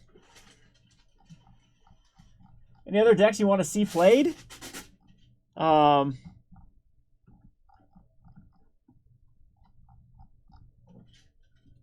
Not really prepared for a lot of the modern for this particular show. Did want to focus on some standard decks. Like I do like just even slightly upgrading some of these old school decks, like the Fevered Visions has been pretty successful. I think this is a great piece in Fevered Visions. Shock is still a pretty decent upgrade back to the Galvanic Bombardment. I know Galvanic Bombardment scaled, but this was a fun deck. I don't know if it needs more Chandras. The Tormenting Voices were also quite necessary, so I don't know if Unsubstantiate should just go all in the sides. I was using Unsubstantiate as a good way just to really put back like Marty vehicles when they crewed. If I didn't have a way to, Lightning X is the only good way to kill Heart of Khorne at that point. So it was really for Heart of Khorne. But yeah, so I guess that's it. Would you like to see another Commander match, or should we give this Fevered Vision a spin? And then we'll probably call it after this last game because it's getting late for me. But still at the store too. If they're at my house, maybe I'd stay on for a little bit longer. But yeah, I do think this deck does want a lot of Chandras. I think this is just pure gas. I'm not sure though. Insult to Injury was kind of awkward when I tested it. It was just one of those test cards. And Collective Defiance too seems like it's really good now against Delirium. But I kind of want to queue up another league with Teysa. What was some other cards I wanted in Teysa though?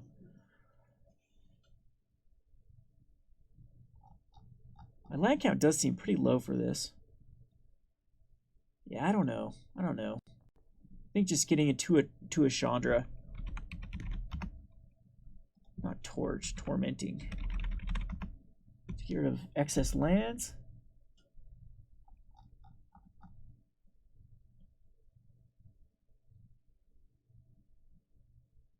Anyway.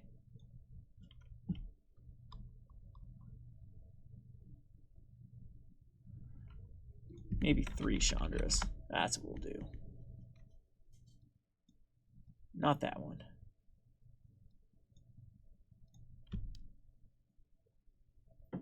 All right, let's go ahead and queue this up. Let's try some Fevered Visions.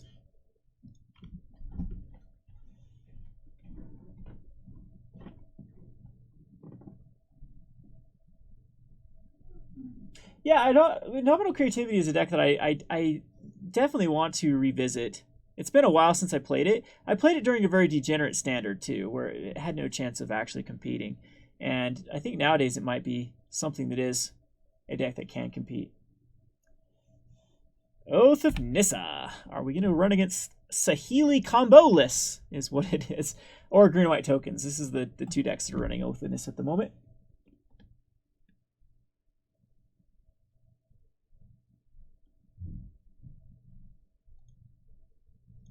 When I first started my YouTube video, I used to call it Chandra, because actually, or Chandra. I knew a girl named Chandra, and so it was just just used to saying it. And oh man, did people flame me for saying it that way. This is a good hand. We got the Thermal Alchemist. This looks like Saheeli. Yep. So I'm going to Incendiary Flow it. Because this will pop out a Chandra turn 2. Maybe not. We'll go Thermo.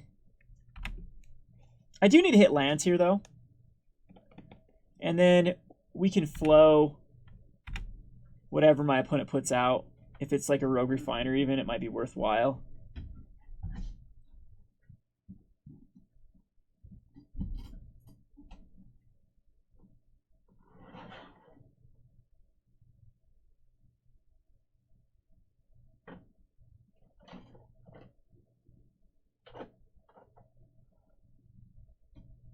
Actually, Balangaz, I think I actually have Zergo pretty much built. Like, I mean, I have all the pieces to it.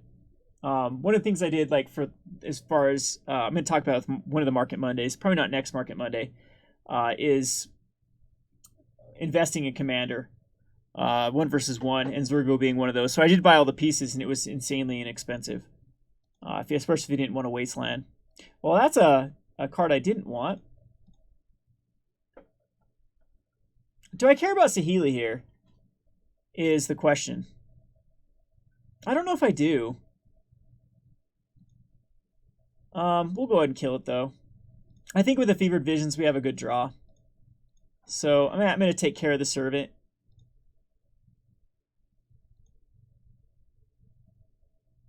And still I'm going to use it right now on Saheeli so that it can't make a copy and survive. And then, well, I guess I could kill it in response anyway, but we'll just play more of the controller at the moment. But I would be against just going directly to the face at this point. That's 5 damage I could have done, down to 15. There's another 4 damage here, another 4 damage here. Okay, so Harness Lightning does take care of the Thermal Alchemist.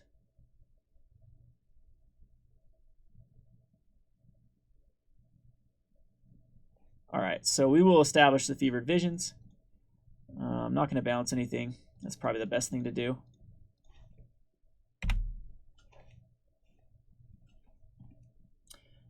And another comes into play tap land, but opponent should be able to get below the Fevered Visions mark.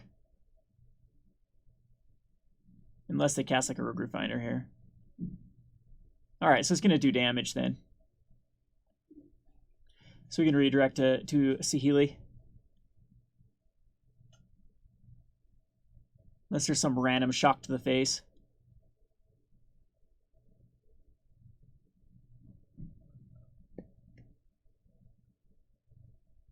Well, Amonkhet, game day be a big turnout. Hopefully for your store. Our store gets really, really like this time of year, spring, summer, we're pretty much empty. But hopefully at your store it will. Or at your... So I can kill Rogue Refiner and Saheeli here with the Collected Defiance. I'm not against that. I'm also not against just playing Chandra, ticking up and killing Saheeli. And then Rogue Refiner will have... Well, it has a Lumbering Falls that can be activated though, so probably not the right... I think that the best play here is just to go 2 modes, 4 and 3, here, and redirect.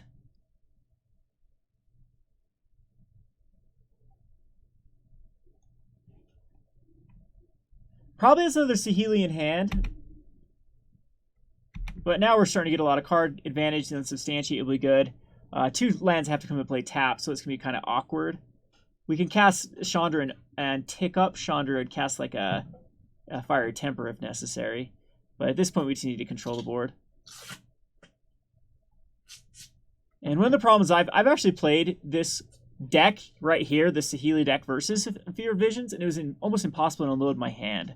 And so I think my opponent's going to have a very similar problem. And so the Fear Vision is going to get a lot of value.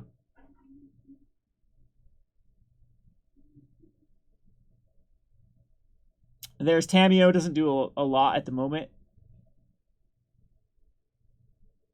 And we'll just keep ticking up. It is absorbing a lot of damage, though. But I don't know if my opponent can really come back from this. That might be the play, is just to take up Sean to kill Tamiyo. No, I can't quite do that. We'll take up Sean and put a Thermal Alchemist.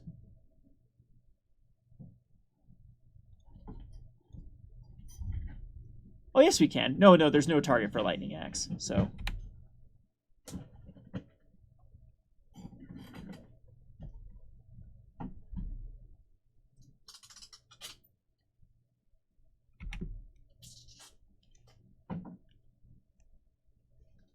This is combat damage, correct? Yes, okay.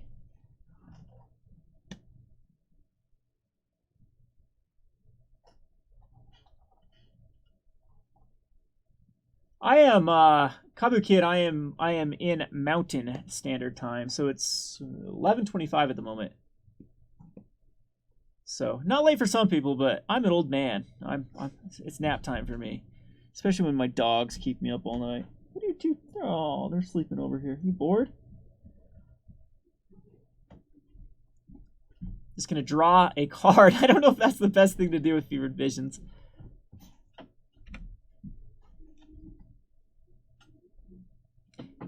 All right, so Tamio is toast next turn. Yeah, but Toon is not going to get rid of the hand. Has it played land this turn? No, I don't think so.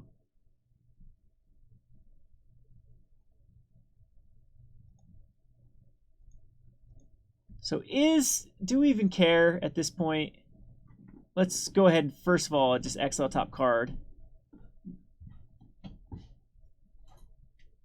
And yeah, just kill off Tamio. Put the comes into play tap land. We can definitely put out the Soulscar Mage. And then yeah, just pass.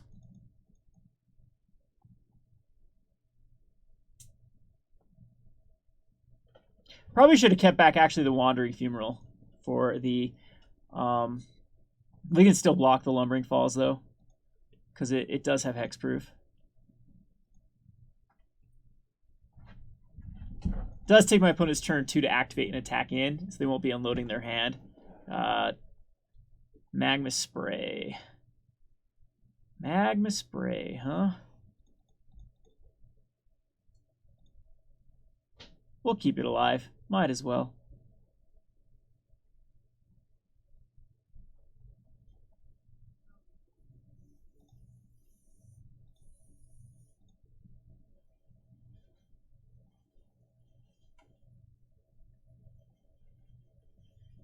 Rabob, we played a lot of the 1 versus 1 commander earlier. Explained it a lot during that part of the live stream. I don't know if YouTube will go back that far to check it out, but there's some really broken stuff about it. I'm enjoying it. I'm hoping that Wizards will do the right thing and regulate the hell out of that format. That's just my opinion there. But I had a lot of fun. Got crushed today, but had a lot of fun with it.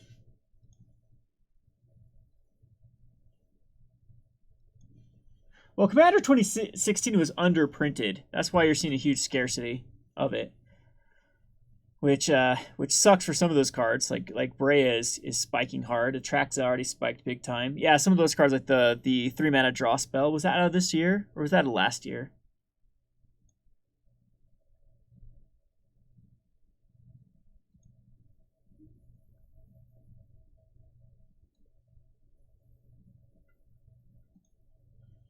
I think we'll just continue to kill both of these off. I don't think there's anything better to do.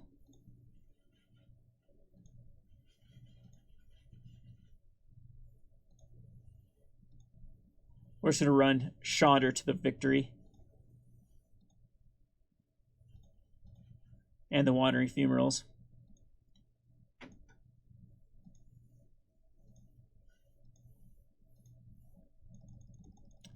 And the Fevered Vision. This deck can actually kill very quickly.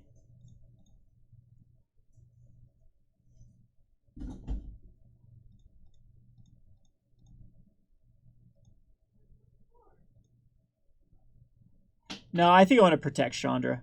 I was going to say just... but the lumbering can attack in, so we'll just keep it back. Live market might be fun. We could do that.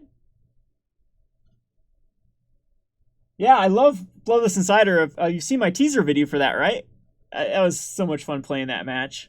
Unfortunately, the games I recorded for Gathering Magic were pretty lackluster compared to the games I was playing during testing. You can ask Zach. I was giggling like a schoolgirl in here of how much I loved the card. Does this gain haste?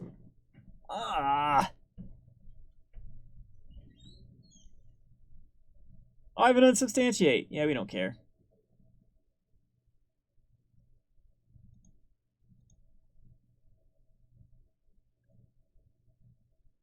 guess it could have unsubstantiated the Nissa, but we'll bounce it back. Live market money would, I don't know when it'd be. Evening? Same time about this time. It'd be like afternoon, evening-ish. Would be the best time for me to do it. Because I'm going to live stream, I'm probably going to do it here at the store. I like the setup here better.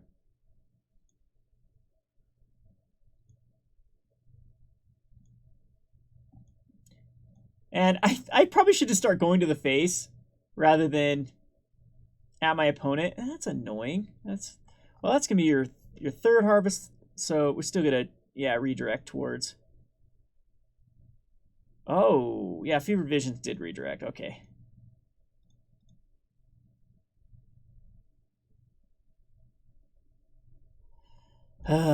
Getting annoying.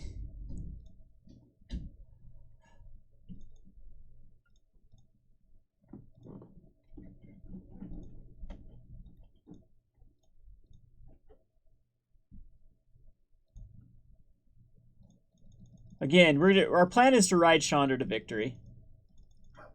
So, apparently Zach laughed at that comment. Sorry.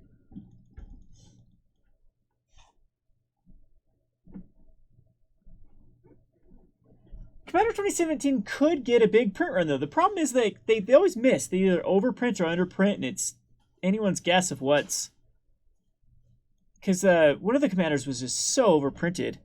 It was the one before that, the year before that, yeah. The 2015. We only got 20 of the original. Not even 20. 15. Jeez, another Nissa. This is going to scry 2? I doubt that this goes +0. So now we have to kill a Nissa as well, which does happen next turn. Still annoying, though. Actually, our plan is actually to mill our opponent. That's how we're going to win.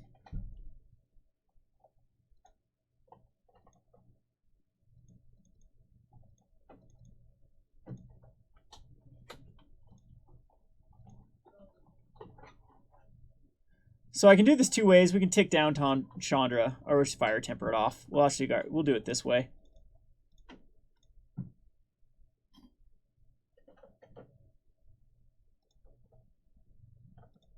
I think I could have killed my opponent before.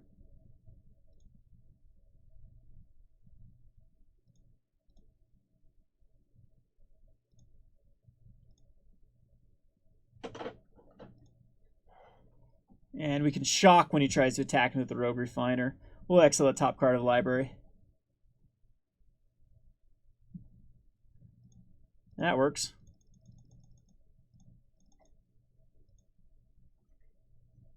And there's an unsubstantiate, which protects us against any other threat.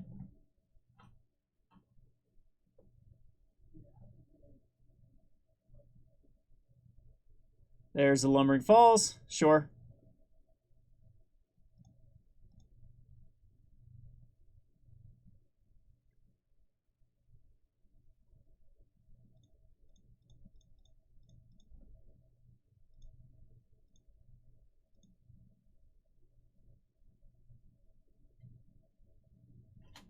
Is Harness Lightning number 4 in hand?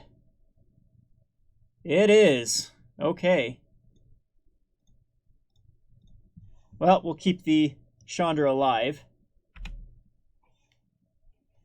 And now my opponent is out of Harness Lightnings. And Rogue Refiners at this point. Do these flicker it with... What do you flicker? Essence. Essence Flux. Okay. And drew another card. Jeez. Well... There goes our alternate strategy.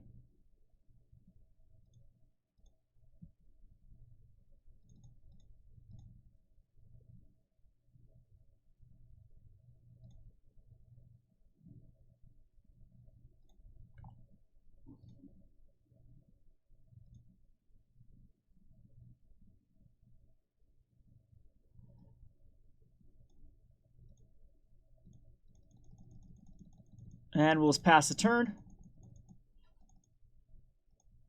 And another Unsubstantiate.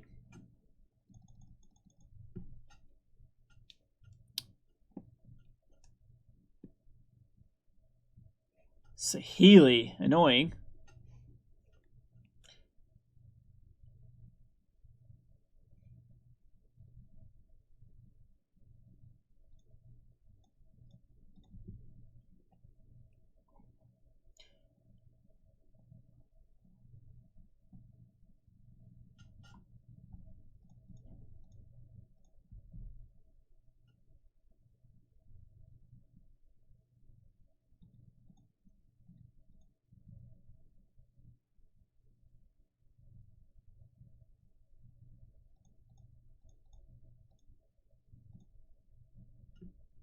Might as well bounce the Rogue Refiner back to the hand. Alright, gets countered, but no token. And Lumbering Fall still can be activated, though, and hit Chandra. Okay, my opponent decides not to do that. Well, we'll just unsubstantiate that again.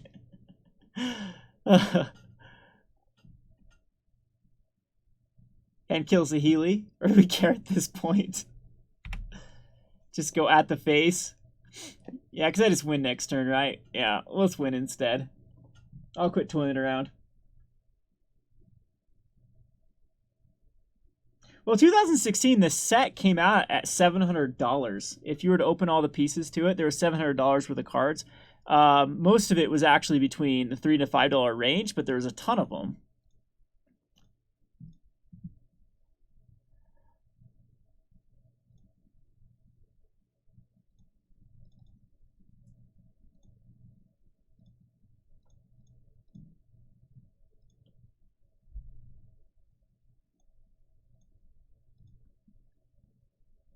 If he has a shock in hand, oh man, I should have activated both of them.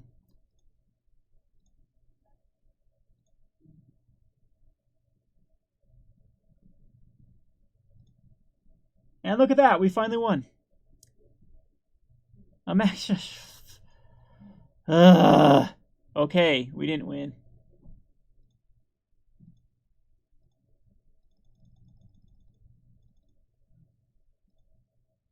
Knew I should have activated both of them and attacked in. I just wasn't thinking that just an Aether Hub could do anything there, but Magma Sprays are a thing.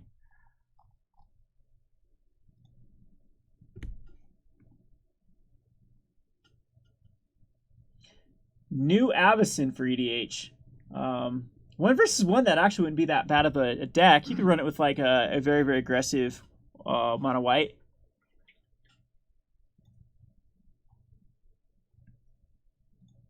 See if my opponent tries to just drop the entire hand here.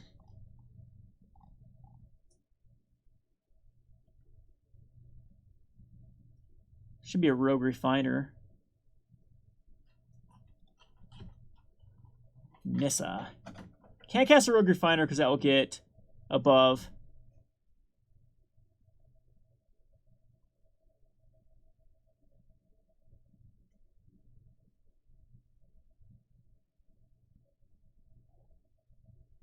I don't think we're going to see zombies or else. They kind of did, or goblins. They've overdone those. I hope it's like different tribal.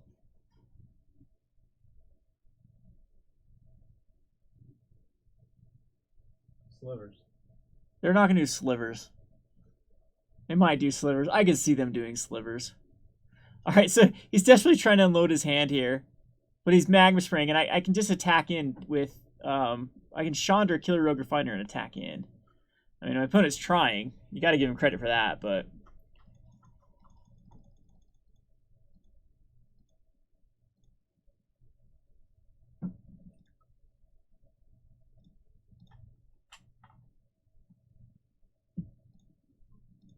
And we'll activate both of them this time.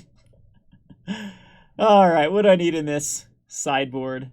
Weaver actually does seem pretty decent. My opponent is trying to win with Werther. The Werther Virtuosos can come in. So we're going to bring in the Weaver. I'm not sure I need Soulscar Mage if it actually does anything in this particular matchup. Dies to Magma Spray. My opponent might be keeping it in for that, but other than that, we can probably just throw in the negates. Those are good in this matchup. Don't need... Shocks are okay, they kill... Yeah, shocks kill enough things. Lightning Axe, do I need Lightning Axe? Fiery Tempers, Lightning Axe. Lightning Axe is probably the cut. I don't think the Magma Sprays need to come in for Fiery Tempers. Possibly they do, though. Huh. I think that might be okay. Reduce and Rubble is not something I want in this particular matchup. Tormenting Voice, Fevered Visions, Incendiary Flows. Actually, Fire Tempers are probably better than Incendiary Flows. Collective Defiance is still fine. Unsubstantiate is still fine. I actually don't even know if I care about Unsubstantiate in this particular match. If I just rather remove more things, so I could bring in the Incendiary Flows and the Lightning Axes, or a Magma Spray here, and a Lightning Axe.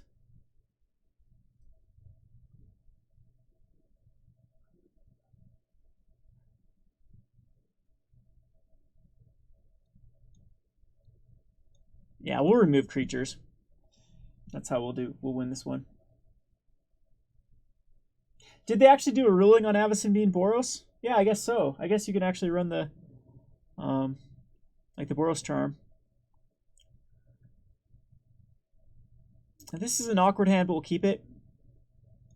It has 2 comes and play tap land, so it's slow, but we can shock off an early 2/2.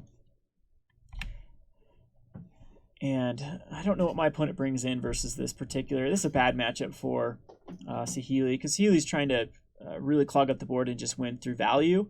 And if we can establish Fever Visions, we can just outvalue. So I'm still going to a Wandering Fumarole.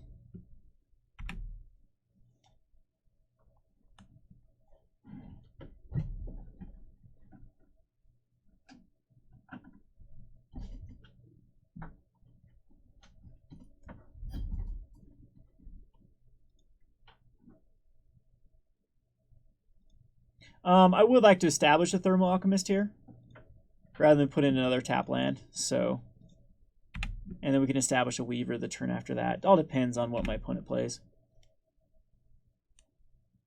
If it's a Whirler Virtuoso, then Weaver needs to come out.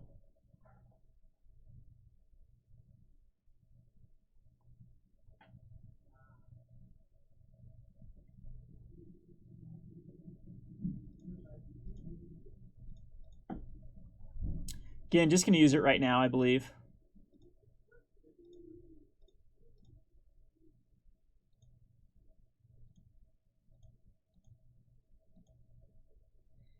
And we have a shock.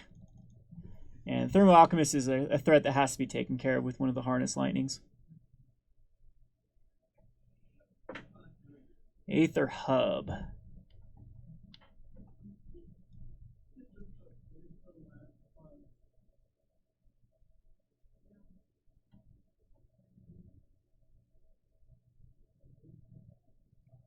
Tamio, sure.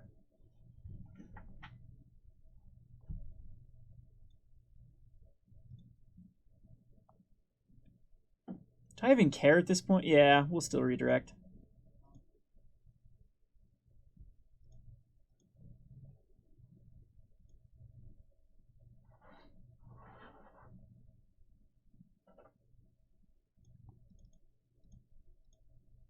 I could kill off Tamio here, but I think it's just Weaver.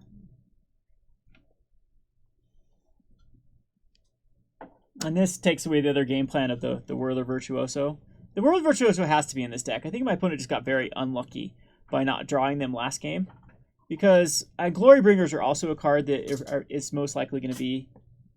will Lightning Axe if a Glory Bringer does come down. Tamio's going to absorb a lot of damage, though. All right, a Harness Lightning. So he does fear the Weaver. So, yeah, Whirler Virtuoso most likely is the card. Or both Harness Lightnings. This guy can draw the Harness Lightnings for sure. We draw a land, though, we kill Tamio. I think I still shock. And draw the Oath of Nissus as well. And this one's just going to get a Servant.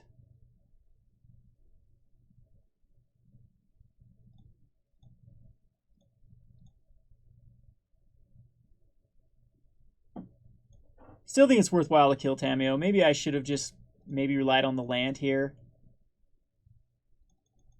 But this gives me another Incendiary Flow that can go to the face. I'm running out of cards.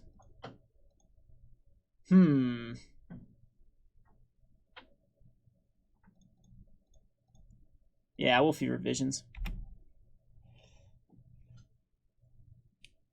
Hey! Double Fever Visions is always good. Now my opponent needs to try to unload. So it does get the Servant. So we'll not be taking any damage. Saheeli and Servant.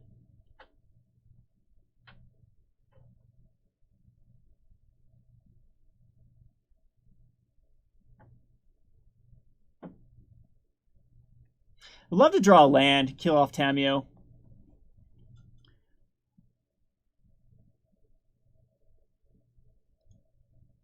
Negate. Could have used that last time. It's still... I don't think we established other Fever Visions. We just go ahead and kill Tameo.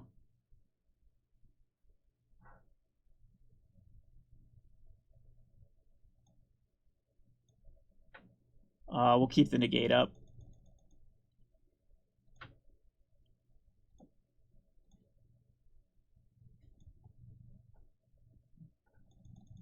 Do need to hit land drops. We haven't seen a land in quite a while. A tune can happen.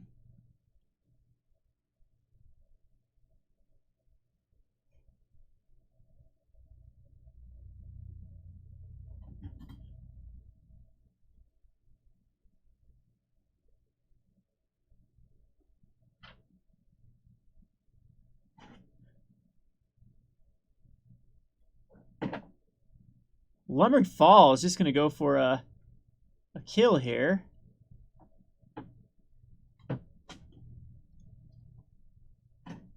Yeah, that comes to play tap, buddy.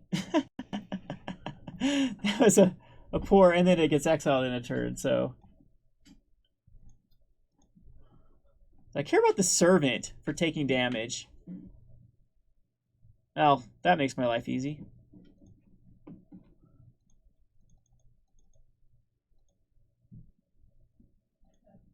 Didn't attack in there either, huh?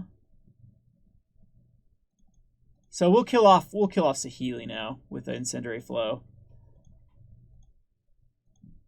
I wanted to keep it back for my Wandering Fumarole, that's right. So didn't hit a land again. So we have gas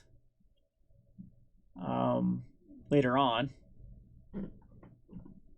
Ah, kept up a negate. We'll negate a negate.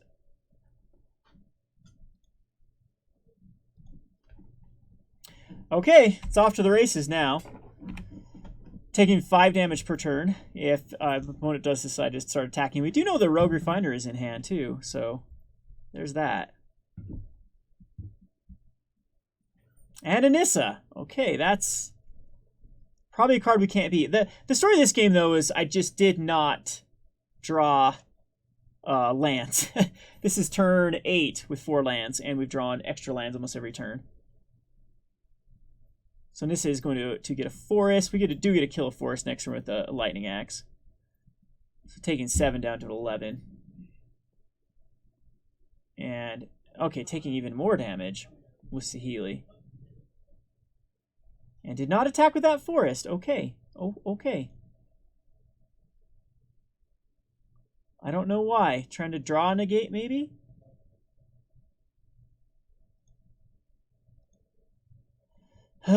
Still no land. I think what I want to do is just kill off.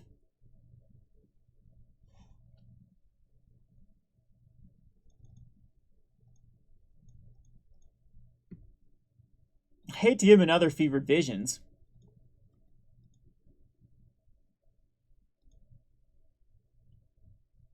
We can kill off everything here. Okay, so Lightning Axe, discarding the Fiery Temper, redirecting damage.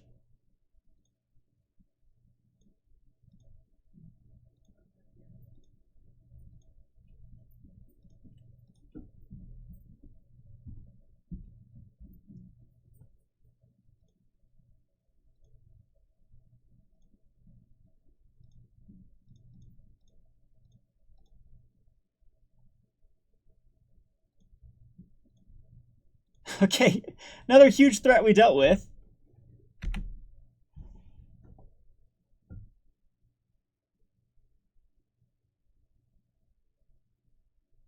But still going to take Lumbering Falls damage here. Once I get a Weaver established, it basically stops the Lumbering Falls. But still, no lands. Still stuck without the lands here.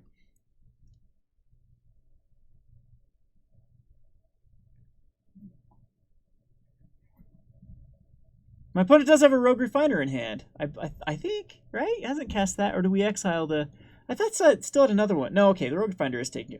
Hey, look at that, it's a land.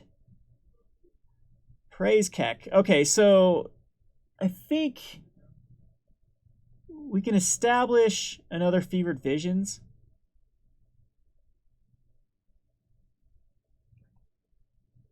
No, it needs to be Weaver.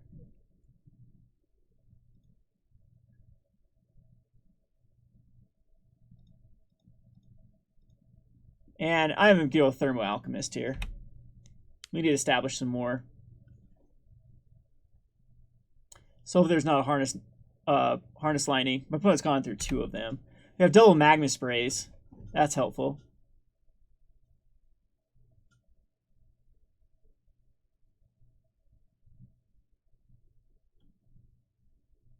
You're talking about 1 versus 1 commander empty toolbox or just commander? Because I am going to go back to a lot of the commander. That's going to be a tough card to deal with, actually, the Bristling Hydra. I don't know if I can beat the Bristling Hydra.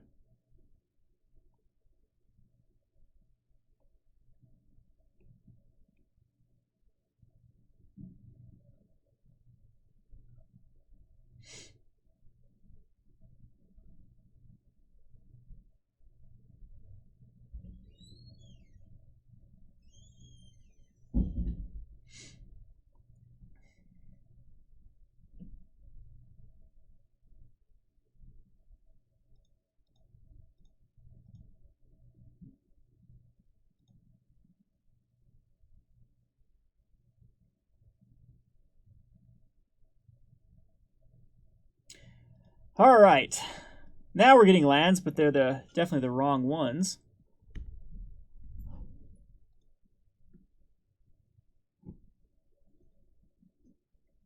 Three, 6, 9. So it has 3 activations.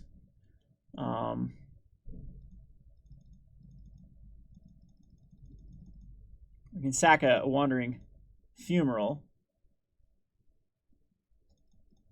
And now I have a feeling we're going to get all of the lands imaginable.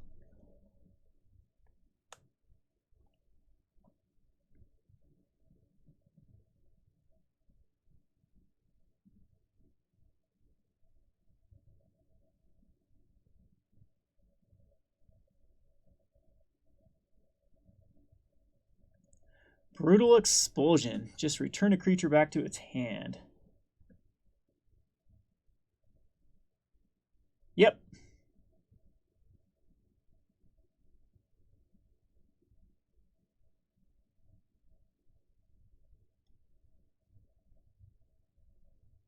So now we lose our Fumarole.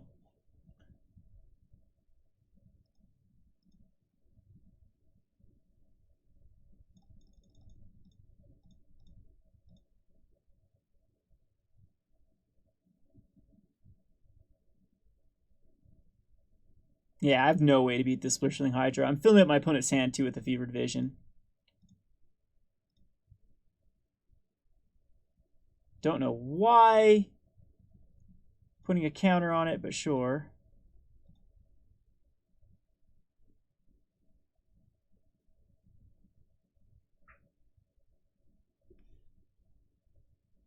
Sure, I'll allow that.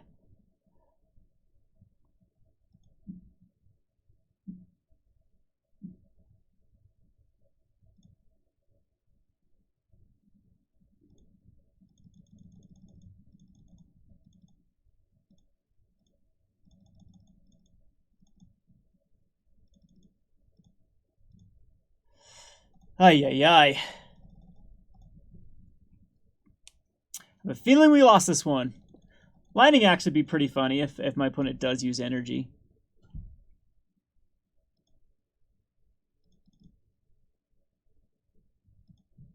Yep, there were our lands, all piled.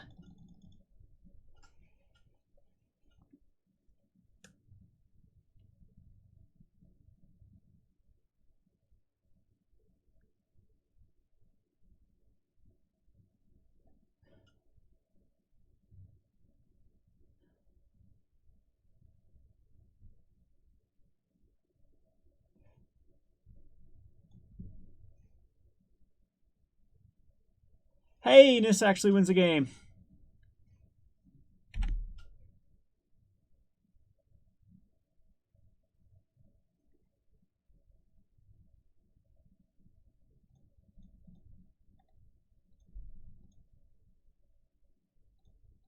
Let's be a jerk here. Get some triggers going. Oh, the good thing is the clock is way down, and my opponent's actually gonna... What did my opponent just do there? Negated it? Okay, so again, I still... Maybe these reduced rebels are good for getting rid of the Bristling Hydra. And substantiates too, to keep it back. It's... Hydras are going to be tough, regardless of what I do. Maybe this many magma sprays is just pointless.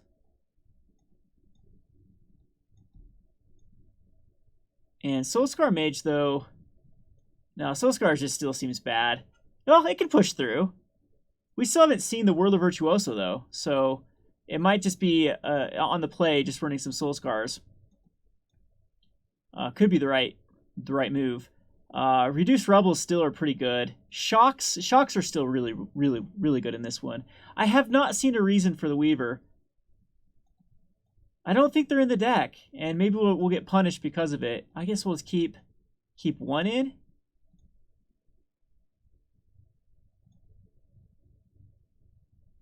All right, so we have the Soulscar Mage. See if the Soulscar Mage can start us off strong. I do have a commander deck coming up, King Makar. I'm working on it. There's a Ranger Vios deck coming out first. Kind of just a tribute to Ranger Vios, but let's go Wandering Fumarole, get another Soulscar Mage, attacking for 1.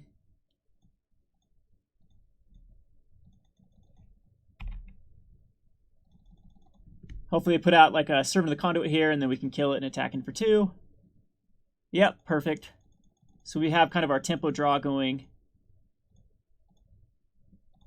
Getting all of our tap lands.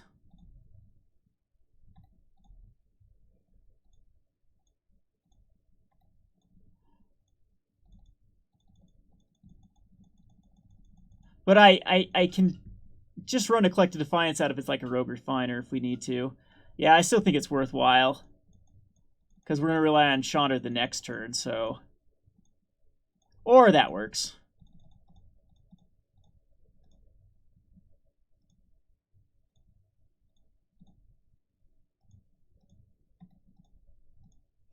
So kind of like a fixed Monastery Swiftspear. Very similar to it, a 1/2. Just doesn't have haste, but has another relevant ability. Surprise Burn has not picked it up. Let's see. So Collected Defiance is still... Can I cast both of them? Let's see. 7 mana? I have 6 mana because it comes to play tapped. So still think... Let's see. Well, let's exile top card of our library. Most likely won't be anything to cast. I know, we could find something. Nope, don't want to...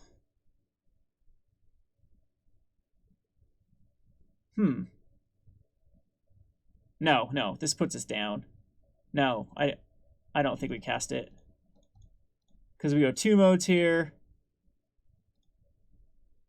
4 and 3. There. Attack in, our opponent's at a 2, and is dead next turn. So this aggro draw, yeah, Soulscar Mages were definitely good to bring in.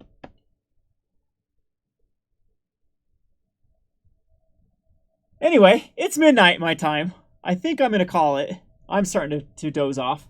Hope you enjoyed this this live stream. We'll try to do this either Thursday. I'm gonna try to bring you a brew with gameplay. Maybe it won't be live, but I think we're gonna start doing more live. I'm gonna have my my buddy look into the Twitch and the YouTube stream at the same time, and that way, I don't know, we can get maybe a lot more going on, and I'll get better at reading comments and interacting with the fan base there and whatnot, and we'll explain more about some of the perks of the stream. But thanks everyone. If there's any last questions anyone has, if not, I'm gonna go pass out.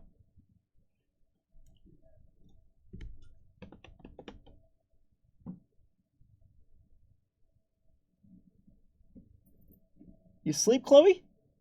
Huh? Where's the dot? Where's the dot?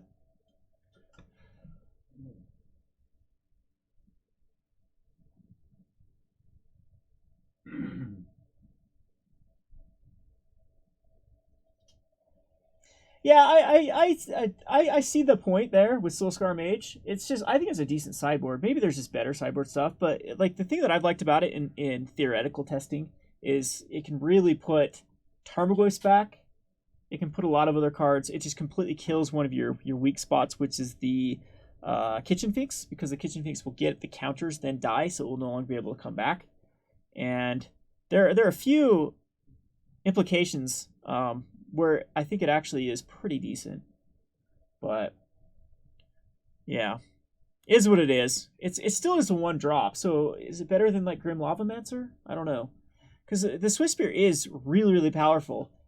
But on turn number 1, it's really just getting in for 1 damage. So that's your perk there. I understand like turn 2, you can drop it in your late game, you can drop it, cast a spell, but it's up like 1 damage.